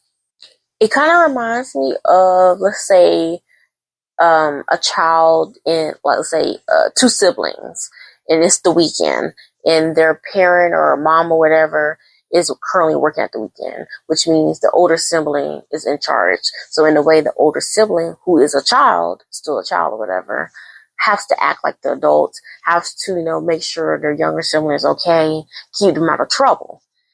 But how I'm connecting the dots with this, think of now the mom or the parent returned off of work, which means actual parent is there now. So that older sibling who was acting like a parent can finally go back to acting like a child and doing whatever they want. So I feel like I'm getting a little bit of that dynamic with Sophia and Laura, almost like Sophia can let her guard down with Lara because she knows that Lara is responsible enough, is going to keep everything calm and balanced in a way. It's like role reversal. Like Lara is now the person in charge, the parent. I don't have to feel overwhelmed. I don't have to like step up and make sure the group is like doing what it needs to be doing, or, staying in line, stuff like that. I just think Sophia finds a lot of comfort and understanding with Laura, especially how she conducts herself with other members. Okay, moving on to the final card of this row. Okay, the last and fifth tarot card we have for this row is Sophia's feelings towards Daniela. So, let's see. We have the reverse King of Cups. Yeah. I don't think Sophia likes Daniela. Because while I'm getting this vibe that Sophia thinks Daniela is emotionally manipulative. She likes to gaslight people. She likes to pretend to be someone innocent and trusting. Yeah, why does Sophia think Daniela is emotionally manipulative? It's like, what is this? Like, Sophia thinks Daniela uses her emotions or mental state to get people to do what they want, try to control them, mess with their minds, feel pity and sympathy for her. It's giving me, yes, it is giving me that sympathy crap.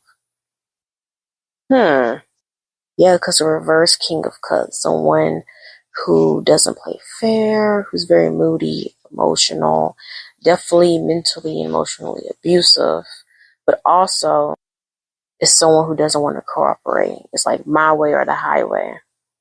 Yeah, I think Sophia thinks Daniela's fake. I don't know, like, it's giving very, it's like, you can play in everybody else's face, but you're not gonna play in my face. I can see through your crowd. It's giving like that. Like, Sophia can see through Daniela's bullshit. It's what it's giving me. It's like Sophia's not swayed by fake tears or fake, like being fake upset. Like, Sophia can see through it. Like, I'm not sure what it is. Like, Sophia's very perceptive of Daniela's behavior. Like, she see through it. It's a pattern. She's not swayed by it at all because she knows that it's fake. And Daniela is doing something it's like she's doing this to get something. So again, it's that emotional manipulation. Sophia thinks that Daniela is basically like a user. Like, if you think about it, it is giving user vibes. Like, using people to get what you want, even if it involves like emotionally like tricking them, manipulating them, or gaslighting them. It doesn't matter. Making them feel pity for you, make you feel sorry for you so they can go and do something for you in return. And because of this behavior, Sophia keeps her distance from Daniela. It's like, it's giving like wanting to withdraw and keep to myself because I already know you're on some bullshit. So I don't even want to entertain you at all. Like, I'm just gonna be like, okay, whatever. I wonder if Sophia told someone about this. I don't know. Did she tell someone? Did she tell another member about Daniela's behavior? Or does other members peep Daniela's behavior? I can't remember what I said in those previous rows about Daniela with the other members, but I wonder if someone else peeps Daniela's behavior. Because even though I do think Sophia likes to put labels on people very quickly, like judge people off a couple of interactions, I'm not sure if her assumptions about Daniela are false. Because I do think Daniela has some very unbalanced, a little bit, it's almost like she has chaotic energy, but she keeps that chaotic energy sometimes inside. And Sophia feels like that's causing this drastic emotional moodiness from Daniela. Almost like, it makes me think of like, I'm not trying to like diagnose nobody. I'm just trying to give like an example, like someone who's possibly like bipolar, and the switch in emotional changes and emotional ways of thinking. Like their mind just switches just like that. Very interesting. So far, yeah, Daniela had the most interesting card in this role for Sophia. Because everybody else's was kind of like, pretty much, it was like positive neutral. Like, Daniela was the only one with like a somewhat negative card for Sophia. Interesting, interesting. Okay, let's move on to the next row. Okay, the next row we have for the fifth member, we have is Megan. So we're gonna be pulling cards to see Megan's feelings towards the other Katseye members. Okay, so the first tarot card of this row will be Megan's feelings towards Yoonchae. So let's see. We have the Nine of Pentacles. Dang, so far now I think about it.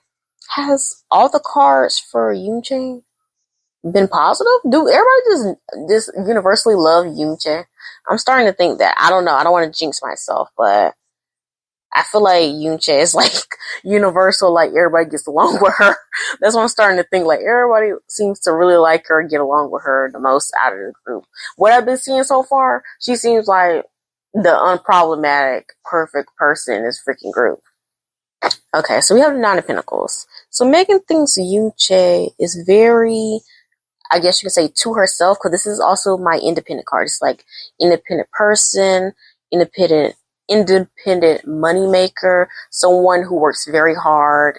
And you can see the results of their hard work, because this is also the card of fruits of your labor. So someone who puts in a lot of effort, time, and I guess you can say patience, and it all pays off in the end. Basically, she reaps the effort of her, fruits of her labor, okay? Yeah, reap the fruits of her labor. Yeah. So for Megan, her feelings towards Yoonchae is very put together. Like, she's really basically what I'm trying to say is Megan feels like Yoonchae basically got her shit together. Like, out of everybody, she got her shit together, okay?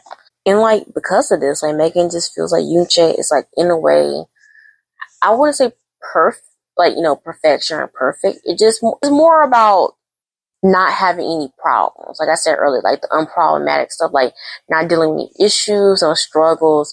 It does come off like perfect-ish life. But honestly, to me, this Nine of Pentacles comes off more as Yoonchae is just normal. I'm not sure, again, what goes on in this group. I'm not sure if all these members are a fucking hot mess. I'm not sure, excuse my language. I'm not sure if they're all got their problems or whatever. No offense. I do feel like a lot of celebrities, when it comes to celebrities, I feel like for you to want to pursue being a celebrity, I feel like there has to be something a little bit wrong with you. I know that sounds crazy to say. I wish I had enough time to explain why I feel this way when it comes to celebrities, like people who choose fame, who want to be famous celebrities and stuff like that. I'll explain another time why I feel this way. But I just feel like there's a little something off with you for you to seek such extreme validations from a bunch of strangers. But anyway, Megan feels like Yoonchae is like normal. Like, she's just a normal person who works very hard, got her stuff together, lives life as life, and her expectations of Yoonchae are normal, but somehow Yoonchae is able to exceed her expectations. It's like Yoonchae, again, sorry for mispronouncing her name, I'm trying the best I can. Basically what I'm trying to say is Megan is starting to realize that Yoonchae is more than like a background character. She's not the person who gets forgotten in the group. She has so much to offer that whether or not people see it or not, Megan's starting to see it. Megan is starting to see why Yoonchae is so great, her potential, all these things. Megan also feel like for some reason that Yoonchae she will or she already has a lot of long-term success. I'm not sure where that long-term success is, whether it's still being a K-pop idol or venturing outwards. So I'm not sure what Yoonchae does. I feel like I'm getting deja vu. So it makes me feel like I talked about this before, or something similar came up previously in the other pools about Yoonchae having some type of talent or skill that produces money or some type of accolades or rewards for her, either for her or for the group. It's like Yoonchae is doing something where she's making her own financial gains. She's making her own moves. She's building a portfolio, or she's building a reputation in the industry. I'm not sure what she's doing, but there's something there. And Megan is acknowledging it, and she's like, wow, you're more capable, or you're more than I ever thought you could be honest with you. It's almost like Megan possibly had her expectations a little too low for Yoonchae until she either got to know her or she started to notice or pay more attention to her. And real quick, this energy of this Nine of Pentacles also reminds me of like that debate of there's people who like get into music because they have a passion for it, and there's people that get into music because they want to be famous and make money. And I feel like Megan feels like Yoonchae is the type of person who actually, well, I can see a little bit of both for money, but I also feel like she feels like Yoonchae, has the talent and she has the passion behind it to back up the talents. And of course, these things can factor into money because at the end of the day, you're an entertainer. You're still gonna make money, but still, like Megan acknowledges that Yoonchae has the passion for it, the skills for it. But anyway, moving on to the next tarot card. Okay, so the second tarot card we have for Megan in this row is Megan's feelings towards Mono. Okay, let's see. Because if I remember correctly, on Mono's reading, I did pick up some iffy energy. I was confused by it. I'm not sure what their relationship is or their dynamic. I don't know. But let's see. The second tarot card, we have the Magician card for Megan's feelings towards Mono. Oh, okay. It's a lot positive than I expected. It just feels like someone who sees another person as very creative, who's very talented, who has the skills to create things. It's almost like you can make anything into something, or you can make nothing into something. Megan feels like Mono has this natural talent about her that allows her to create something from nothing. I'm not sure what that means. But I feel like Megan wants to attach herself to Mono because the Magician card is also communication and trying to build something either by yourself or with somebody. And the reason why I'm getting this, Megan trying to attach herself to Mono, is because Megan is inspired by Mono. And inspiration can be a tricky thing because that can also be possibly copying, imitating, mimicking, copycat-ish. And a lot of people don't like that because, some people consider that insulting or weird. Depends. I know my sister does not like copycats. Yeah, I'm not getting the vibe that Megan sees Mono as someone who's very smart. Not in a calculating sense. It's more in the way she handles situations or the way she do things is very smart, of like how she's going to talk about this, how she's going to act this way, how she's going to respond is very smart because it's creating this impression.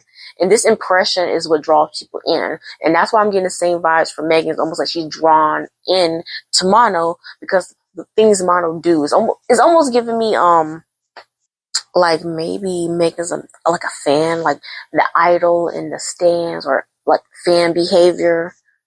Like something about Mono like inspires Megan. Like wants Megan to, I guess, say be similar or do something similar as Mono.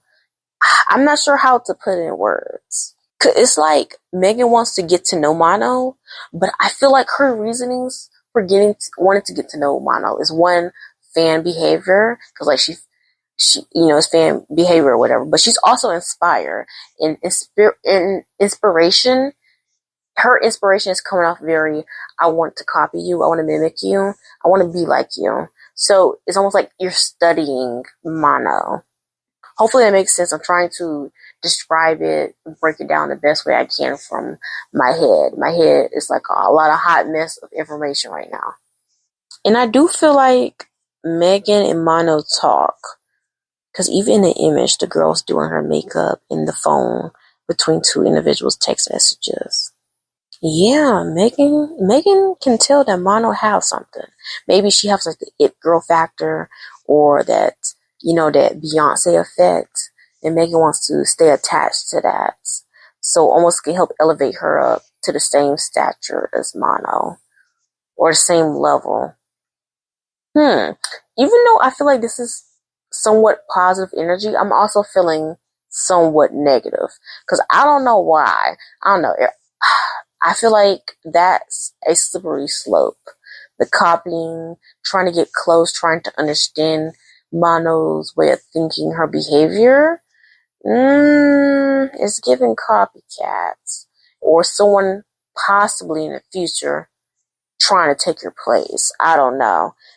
It's a little iffy. Like, yeah, it's positive that magician is upright, but I don't know. I feel like that can easily turn negative, and it can easily turn negative, especially if Mono rejects Megan, or Mono does something to, I guess you can say, make Megan feel less than. It's gonna like trigger something. Like, it's gonna trigger something, and Megan's going to maybe emotionally react to a situation not the best. I don't know. I don't know, guys. I'm very 50-50 on that magician's energy. Well, at the end of the day, Megan has a lot of respect for Mono, and she's very inspired by her, which could cause her to try and emulate some of Mono's, I don't know, mannerisms, the way she dressed, the way she does her makeup, the way she talks, the way she do certain things, and that can easily spiral down a slippery slope. I'm just saying. Okay, moving on to the next tarot card. Okay, so the third tarot card we have is Megan's feelings towards Lara. So let's see what we got. We have the Ten of Pentacles. Okay, the Ten of Pentacles is both positive and neutral. I do feel like Megan and Lara, they work really well in their workplace environment. I also think that their relationship, I guess you say dynamic or whatever, it feels very surface level, very just colleagues, like we work together, we're a team, we're trying to, build wealth. It's like an understanding, like we both get each other, like it's nothing too complicated. And Megan does feel like Lara does treat their relationship, or treat her as very, not formal, it's giving, it's not personal. It feels like how you would treat someone you've been working with for a while. Like, you guys are cool, but you're not like friends or close. You're just, you get along, you know how you do your job, you know how to do what you gotta do, and like, get out type of ish. Kind of like people who work, like, we're just here to work, get the job done, and leave and go home. It's giving a little bit of that straightforward type of vibe. I do think Megan see Lara, well, Megan gets this vibe from Lara that Laura's very serious. She's, it's like she doesn't think like her age. I'm assuming they're all in their 20s or early 20s or whatever. Megan feels like Lara doesn't think her age. She thinks beyond that. She thinks a lot older. She's a lot more wise with wisdom. It's almost like with the Ten of Pentacles, there's also someone who has a established career, who understands the finances, money, wealth, career, have a strong ambition. Like, they understand these fundamental things, like having a strong foundation to build off of. They understand these little core mechanics. Like someone who was, I guess you can say, raised to be successful. Kind of like there are people who go into the entertainment industry and they're like, I'm not saying they're not Nepo babies per se. It's like they've been trained majority of their life to be a star. It's giving them that type of ish. Like, they know what to expect already because they've been trained for it. Versus people who just go viral and they become famous just like that, unexpected. They don't have PR training. They don't understand how to handle all the attention, this and that. I feel like Megan feels like Laura is very self-assured. She's a lot more comfortable with this whole being famous, being a K-pop group. She sees beyond what this group is. She sees like true financial or true true fame in what's the word? Longevity? Yeah, there we go, longevity.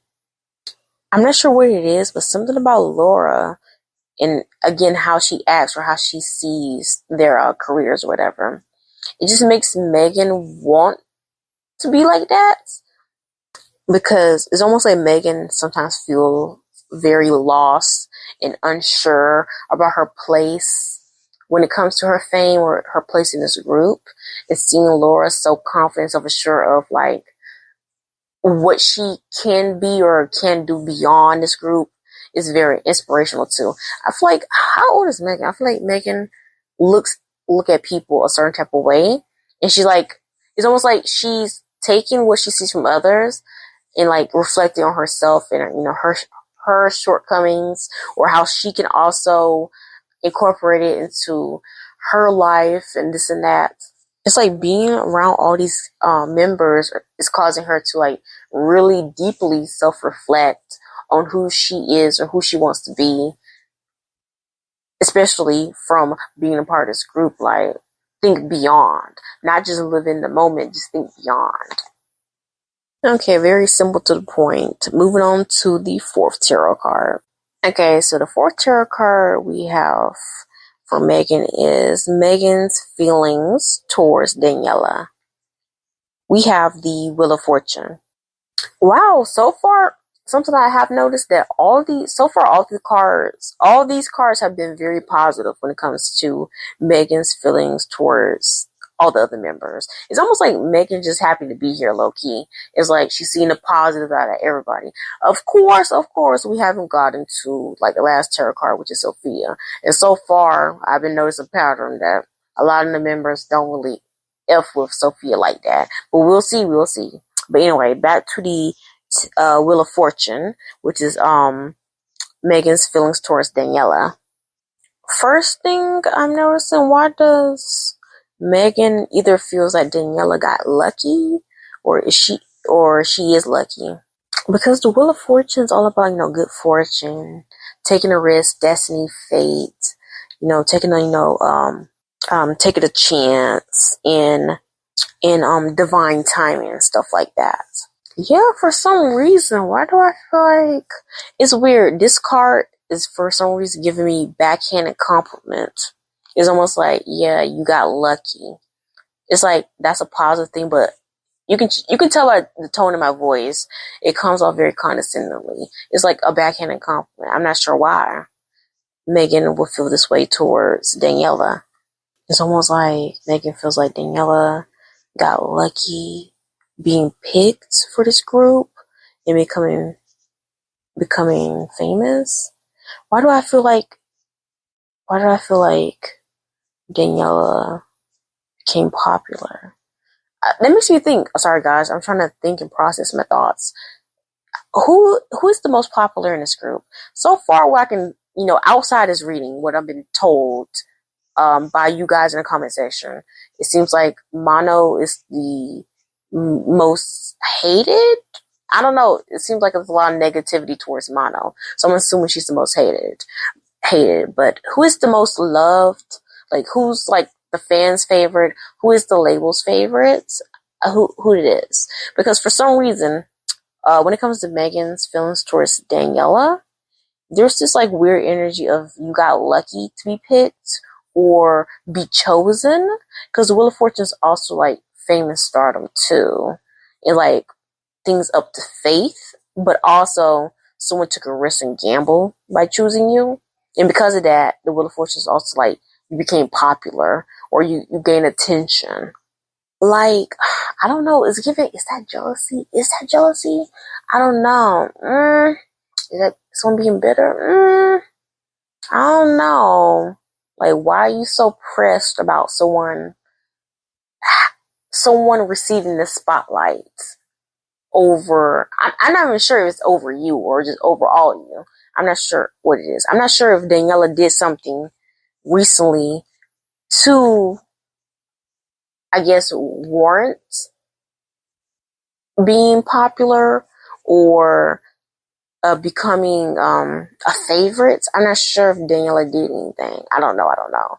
But Megan's feeling some type of complicating emotions towards Daniela, because there's positives there. Don't get me wrong, there are positives there, but there's also this like backhanded, condescending like energy also there. I don't know, guys. Like, I need to know, like, who's the underdog, who's the most popular, who's the fan favorite, who's the label's favorite, who's the most hated. Like, I need to know. I feel like it has something to do with Megan's feelings towards Daniela for some reason. I don't know why. I just feel this way. Because why is she feeling some type of way that, oh, you got lucky to be picked? Like, what is this? Like, was Megan and Daniela both competing with, like, the most underrated person? Like, I don't know. Like, I don't know. You guys are gonna have to let me know in the comment section. But, hey, let's move on to the last tarot card as well. Okay, the last tarot card of this roll. So we have Megan's feelings towards Sophia. I'm definitely interested in seeing this since, shoot, how did I just forget? I just did the last freaking row and I already forgot Sophia's feelings towards Megan. Sorry, guys. See, when you're doing so many of these readings, going like in a row, you forget very quickly. So sorry about that. Anyway, the fifth tarot card we have for Megan's feelings towards Sophia, we have the reverse King of Swords. Dang. Okay, what is this? Is this the fourth member? Yeah, this is the fourth member who do not like Sophia. What is going on with Sophia? Like, I feel like, who was the one who was neutral? Was it Daniela neutral towards Sophia? It wasn't too negative. It was more neutral with a little bit of negativity, but it was still positives in there. But for the most part, I'm noticing a pattern, guys. I don't know what's going on, but people don't F with Sophia. Like, is she, like, you guys gonna have to give me tea on Sophia. Like, I don't know. Okay. So the reverse King of Swords. Megan feels like Sophia is very cold. She's very, like, mean is not even the word to describe it. It's more someone who is, I guess you can say, very uptight, rigid, very serious. They can be very controlling. They're also, the reverse King of Swords is also like my scammer, my con man, someone who likes to play mind games, like mentally manipulates people, gaslights you, like they're untrustworthy, and they're like super like grimy, very controlling, and they just lack empathy, which sounds super crazy. Like, I'm trying to describe to you guys the reverse King of Swords, and that's how Megan feels about Sophia. She just feels like Sophia is very unpleasant to be around. She's a little too controlling. She's a little too serious for her. It's like, for Megan, Sophia reminds her of that super mean and strict teacher in a way. Like, she feels like Sophia takes herself a little too seriously. In that she possibly even misuses her powers. Because, like I said, I'm pretty sure the comment did tell me that Sophia is technically the leader of this group. I think the comment did say something like that. Like, she's technically the leader. And Megan could feel like Sophia possibly misuses her power, almost like, what are those people called? A power trip. Like, they go on a power trip, or like, you must listen to me because I'm your leader, or you have to listen to what I say or do what I say because I'm your leader. Like, they take that shit like to the max, okay, too seriously. It's like, yeah, Megan don't like Sophia's personality and her behavior, how she acts. She's not a fan of it. It's not really her vibes. It's not her vibes. It's like, altogether, like, Megan doesn't find Sophia that friendly or inviting. And of course, like I said, I don't know how the age thing is in this group, but Megan feels like Sophia almost in a way kind of looks down on her. It's like, she doesn't look at her as her equal. That's the thing. I'm not sure how to describe it, but Megan feels like Sophia does not look at her as her equal or someone on her level or whatever. Because it's giving parent, child, teacher, student, like elderly person and a child. There's like this type of dynamic going on here. Like, dang, why no one like Sophia? Like, I'm gonna have to do like, I don't know, a deep dive on Sophia, like what she's like behind the scenes, because I need to know like, like unbiased opinions from the other members. Like, what is Sophia really like behind the scenes? I'm gonna have to look into that because I can't ignore the other members' feelings towards Sophia. So it's making me think like if everybody having similar experience with Sophia, they got to be telling the truth, right? I don't know. Okay. But anyway, let's move on to our last person before I end this reading for part one. Okay, guys, we finally reached the last row.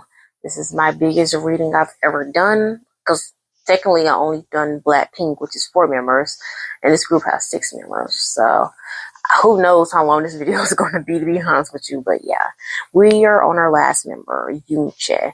Again, I apologize if I'm mispronouncing her name. I'm trying the best I can. Of course, over time, the more readings I do on Katseye, I will eventually learn how to pronounce her name correctly.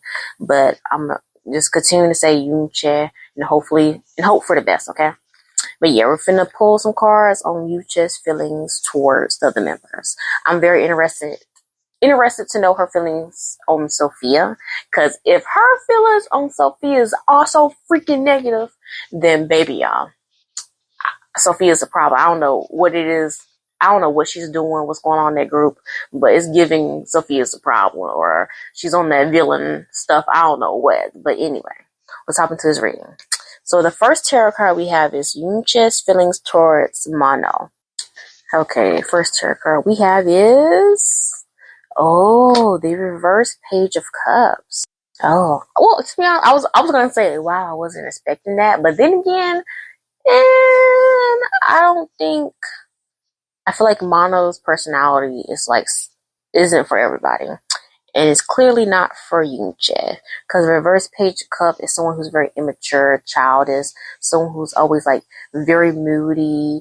They can be very naive and a little bit delusional, or someone who's very like self-centered, only think about their self and their needs. So it can come off very entitled and very selfish.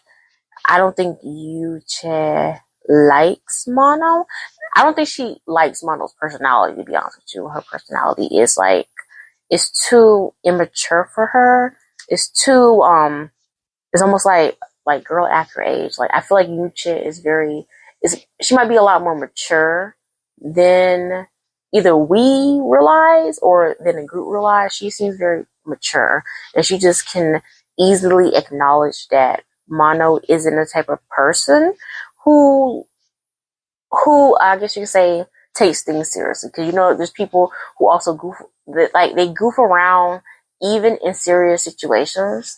Because I can see like Yoonchae like being serious, trying to explain something, and Mono could be like joking around, teasing or whispering to somebody like, "Come on now, like pay attention." It's like for Yoonchae, Mono gives off very little kid energy or little sibling energy, and like, wow, this is very interesting. I feel like Yoonchae feels like, or she thinks that Mono is acting this way is because she's possibly insecure, or she doesn't know how to properly communicate her feelings and emotions. It's like low-key giving like childhood trauma type vibes. Like, not Yoonchae being a freaking therapist out here, like, yeah, I'm going to analyze your behavior. Like, it seems like some type of trauma, like some type of neglect that making you act like this. I'm like, what in the world? Like, Yoonchae's energy is giving that very mature, being able to see things for what it is. That's very interesting. I wonder why I end up liking Yoonchae. So far, I feel like a lot of people in this group like Yoonchae, and I'm starting to freaking stand Yoonchae. I don't know why. I kind of like her vibes. Like, everybody seems to be pretty positive about her. But yeah, back to the reverse Page of Cups.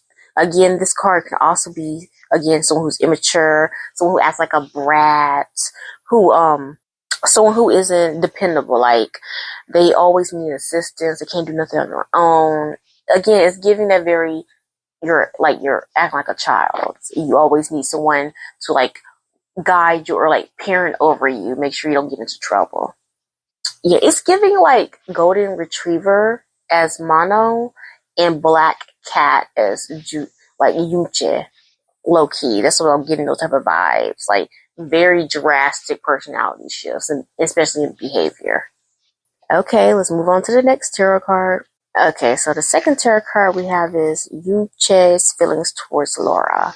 We have the reverse Seven of Cups.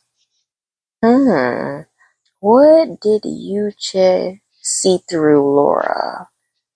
Because Yoonchae now has clarity about Laura's character, her behavior.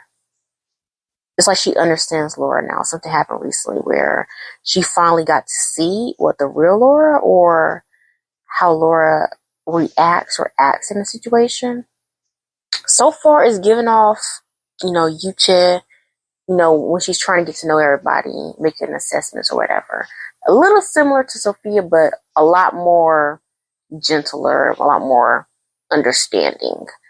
I feel like maybe Lara was harder to figure out for Yoonchae.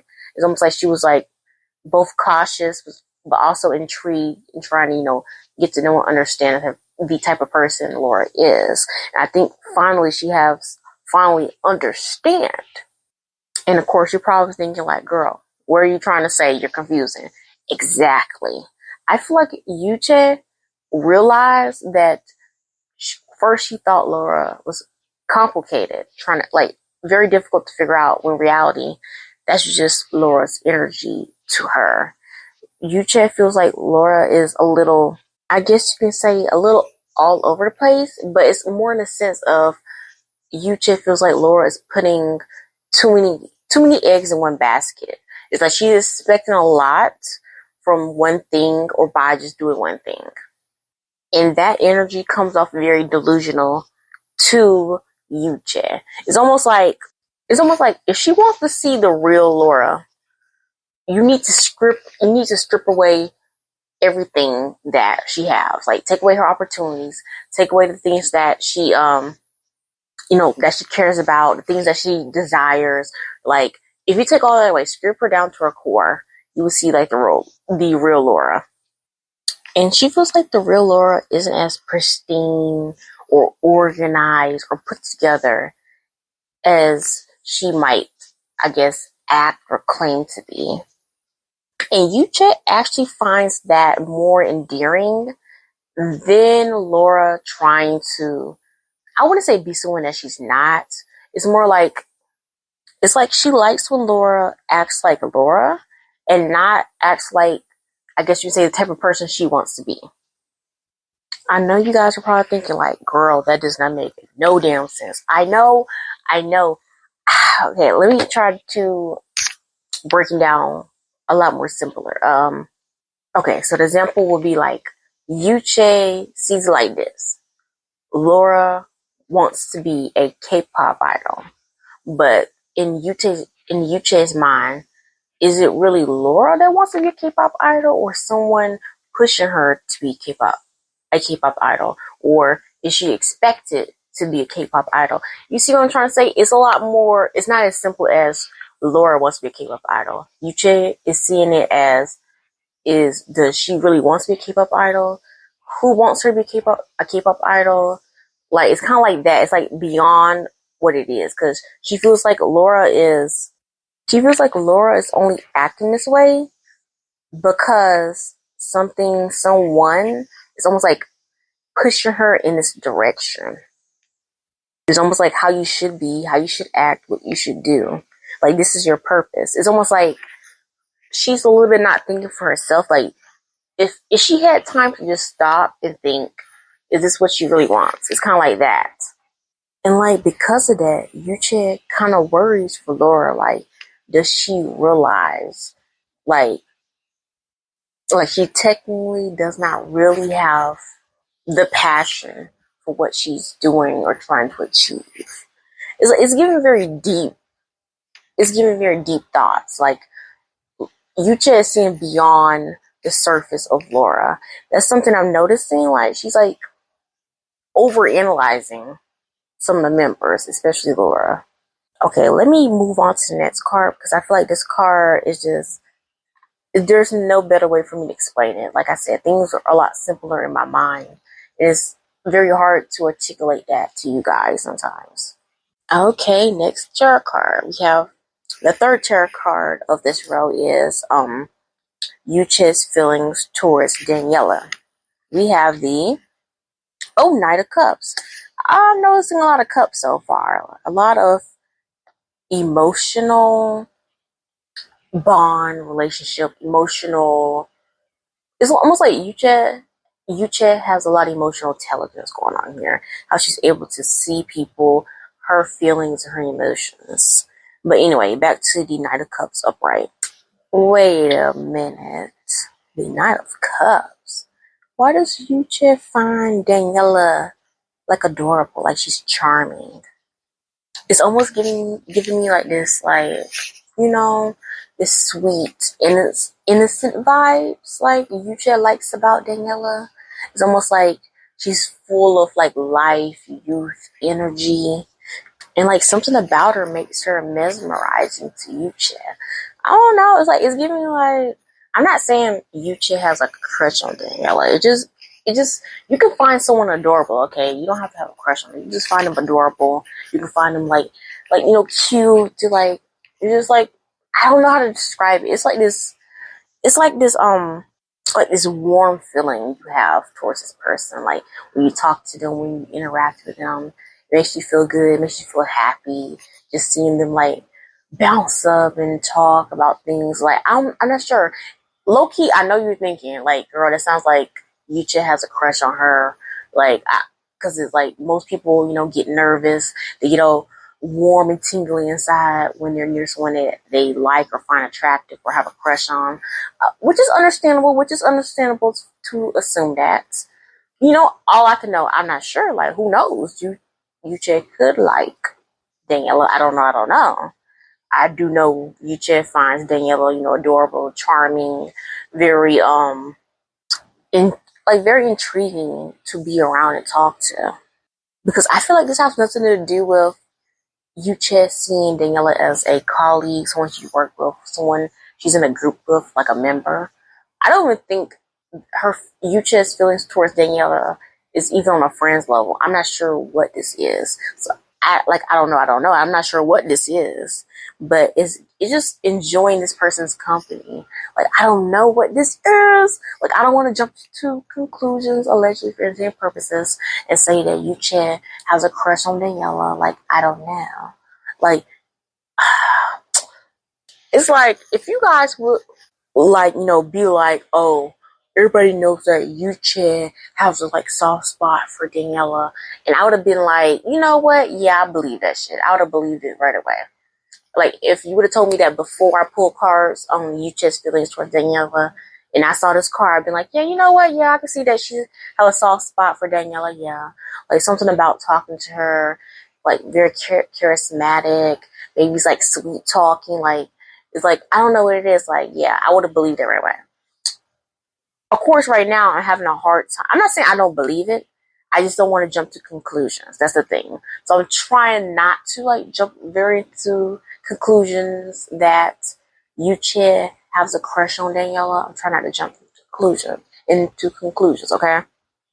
But Yucha just feels like Daniela is very inviting, a charmer, a sweet talker, very cutesy, adorable, graceful, someone who makes you feel good inside. Like, something about her energy is just so inviting. It's so intriguing. It makes you want to like protect her, get to know her, be around her.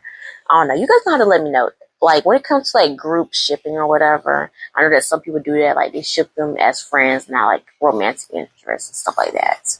Do people ship Yucha with Daniela? Like, have there been any like very interesting interactions between Yucha and Daniela? I don't know. I don't know. You guys gonna have to let me know, because maybe that will give me some clarity for this Nine of Cups. If I should see this more romantic or more platonic, like someone just naturally likes this person, on that type of somewhat intimate level. I don't know. But yeah, let's move on to the next tarot card. Okay, we got tarot card number 4. This is one I'm very interested in. We have Yoonchae's feelings towards Sophia. So I want to see, guys. I want to see. Is this going to be negative? Is this going to be positive? I don't know. Ain't gonna lie, I'm a little worried because if this card come out negative, then I feel like Sophia, she's the problem. I don't know what she gotta be the problem in the group. I don't know, but let's see. We have the fuck. Damn it. Really? Oh my goodness. Oh my goodness, guys. That makes all 5 members. Even though I do feel like the 4 cups is neutral, it leans towards negative neutral. So similar to Daniela's row, where she had a negative neutral card for Sophia, Yoonchae has a negative neutral card for Sophia too. Everybody else have negative cards, but those 2 individuals have negative neutral. Okay. Damn, Sophia, what? Are you even a good leader? Oh my goodness. Okay. Focus. Okay, 4 cups. Yoonchae finds Sophia, I guess you say confusing or interesting in how she sees things or how she acts or responds.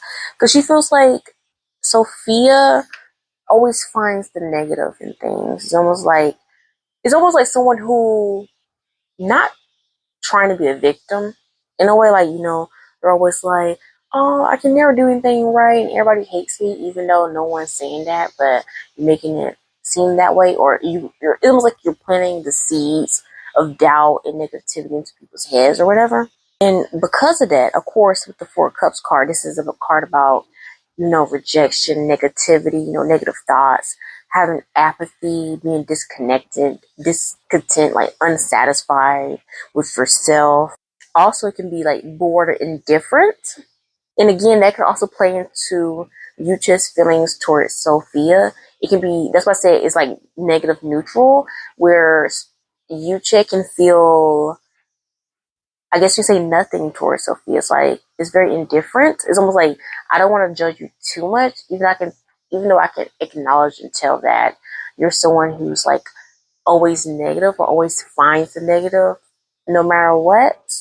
But it's giving very out of sight, out of mind. It's almost like Yucha, I wouldn't say ignore it. It's almost like, it's like, I just feel like Yucha just don't care. I don't think she cares that much about Sophia's behavior, even though she acknowledged that Sophia's very negative. She's very disconnected, especially with the group or what she wants or what she's trying to do. It's like Yucha thinks that Sophia is like, I guess you say, trying to figure herself out or very confused about what she wants in life or what she wants from this group in a way. But at the same time, Yucha herself is like, well, I don't really care. That's her business. Like, why would I care about Sophia's feelings toward this and that? Like, has nothing to do with me. I'm just going to worry about myself. Go on like neutral. Let her figure out if she wants to ask me for advice. I'll tell her advice. If she does not, that's her business. If she wants to shut me out, that's her business. If she wants to come talk to me, that's her business. Sure. It's almost like she's very, again, she's very herself indifferent, kind of don't care. I don't think her energy is coming up like, I don't care about Sophia. It's more like, I just don't care in general. It's like, it's giving off like, yeah, who cares? Like, I'm going with the flow. It's whatever. It's like one of those chill people who like, let's say, I guess you could say, like, let's say your boss at work tells everyone that they're going to have to stay over a couple hours because there's a lot of things to do. Yuchae would be like, okay, whatever, just a lot of work to do. Let me just do all the work I can as fast as possible, do what I gotta do. Or it's like, compare that to if your boss told everybody that it's like it's gonna be an easy day, that everybody will be able to go home early. You should be like, okay, that's fine. No, I really don't care. You get to go home early. It's like she really don't care. It's like she really don't care, especially when it comes to Sophia and stuff like that. She doesn't care. I don't think that she doesn't care about Sophia, like, per se. It's more about Sophia's personality or her behavior does not bother Yoonchae. It might bother other people, like if Sophia decided that she needs to be by herself, she doesn't want to talk to nobody, or she's closing everybody off, or she's not paying attention, or she's in her head, or she's being negative, like in like a Debbie Downer or whatever. It might affect other people, like, oh, like I keep my distance from Sophia. But Yoonchae would be like, it's whatever, like, oh, whatever, shrug it off, like, okay, I'm just gonna do me. Like, it doesn't really bother me one bit. Like, it's weird, like, Yoonchae is curious to why Sophia's acting this way or is this way. It's almost like she's interested to why she's unhappy or in this mood or behaves like this. But at the same time, it has nothing to do with her. And deep down, like, does she really care? Like, it's whatever. Like, if Sophia want to tell her, she can tell her. If not, it's not. It's not gonna disturb Yucha's peace. Or put it like that. It's not gonna disturb her peace. Sophia's personality, mood swings, or whatever you want to call it, does not affect Yucha at all. It doesn't bother her. And it makes me think about earlier when I pulled on Sophia's feelings towards Yucha. And I think this might be a little connected to it, to why Yucha continues to be connected to Sophia. I don't think Sophia realized how much Yucha just don't give a fuck. Like, she really don't care, to be honest with you. It's almost like Yucha doesn't even care enough to dislike you, care enough to like you in general. Like, she just don't care. Like, I ain't gonna lie, like, Yucha's energy is coming off like I clock into work, I clock out of work. Like, Sophia's over there sitting in the corner doing God knows what, crying or moping around. Oh, it is what it is. Like, just another day, another dollar. Clock in, clock out, clock in, clock out. Hi, Sophia. Clock in, clock out. It's giving that, like, don't even pay Sophia that much mind. Like, hopefully that makes sense to you guys. I'm trying to explain it the best way I can. And again, I've noticed so far all the freaking cards are cups. Like, Yucha, so far, all these cards have to do with how the members make Yucha feel. Like, the energy they I guess emulate or emit outwards towards Yucha is how she perceives people. And like, she can see beyond certain things, like beyond like their outer image, their facade or their personas or whatever. She can see beyond that if she really wants to. But at the same time, she also has the ability not to care. So far, I like Yucha. I don't know why now. I'm vibing with her. But anyway, let's look at the last card for this row before I end this video. Okay, so we have the last tarot card of this row. We have Yucha's feelings towards Megan. We have the Tower card. Okay. I was surprised that someone's card is worse than Sophia's in this row. That's definitely surprising here. Yeah, something happened between Yoonchae and Megan. It's giving like whatever type of relationship, bond, I don't know what they had going on. It fell apart really, really bad. Like, it fell apart bad. Because that's the Tower card. Like, the foundation is cracked, it's F up, and it just started crumbling. Like, Yucha feels like Megan is just completely a hot mess. Unstable, don't know what she wants, just creates chaos. Whether it's intentionally or unintentionally, she doesn't know. She just feels like Megan brings either negative energy or she brings, I guess you can say, like, kind of like bad luck and misfortune in a way. It's like, if you think about it, Megan, in Yucha's perspective, is a definition of someone who disturbs your peace. Like, just think about someone who's peace, everything's going good in life, and then here comes this person, and boom, everything starts going downhill. It's kind of like a relationship. Like, this person was doing so great by themselves before they got into a relationship, and then as soon as they get into a relationship, their whole life just falls apart. It's giving a little bit of that. And I'm like, I wonder why will Yuchae feel this way about Meg? It's like this card's energy. First of all, this is the first card that's not a cups. Second of all, this card is worse than Sophia's card, because at least with Sophia's card, Yucha just didn't care, and she can tolerate Sophia in her behaviors or whatever. She doesn't care. But for this one, I feel like Yucha would prefer her distance when it comes to Megan. Because it's almost like Yucha is someone that's very self-assured in herself. She's like comfortable, stable in what she built for herself, what she can do. And it's almost like Megan's the complete opposite. And she tries to interfere with that. Like interfere with let me try to explain it.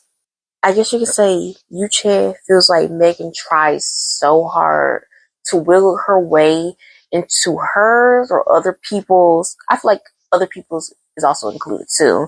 But in this situation, this context, wiggle her way into her own success, her own personal space, her own life/relationships. It's almost giving me a little bit Parasite if I think about it, like a parasite latched onto a host, and you feed off their energy or their life force until like low-key they're dead. It's like something about Yucha feels like something about Megan's energy. It's very desperate. It's almost like it's like she's trying to latch on to any and everything and anyone that can like save her when she needs to learn how to save herself. And because of that, you can, oh excuse me, Yucha could feel like any type of relationship or situation or project Megan can, I guess you could say, she's involved in or try to become overly invested in. She feels like Megan's gonna like sabotage it. Like she might not be trying to, but when you're so desperate to prove yourself or do this or be included or whatever, it can also like bring negative effects. You can create more problems than you're fixing them. Okay, it kind of reminds me when someone try to fix something and they make it worse. It gives off those type of vibes. Now I'm starting to think, does Yoonchae even think Megan is like K-pop idol material? I don't know. I don't know what happened to cause Yoonchae to have such a strong. It's like she doesn't dislike Megan. It's almost like she acknowledges that Megan. She just. It's like she ain't it. She's not it. Like she's all over the place. It's almost like what's the word? She feels like Yucha just feels like Megan is or starting to become a lost cause. Like, is this really worth it? Like, it's starting to come off like that now.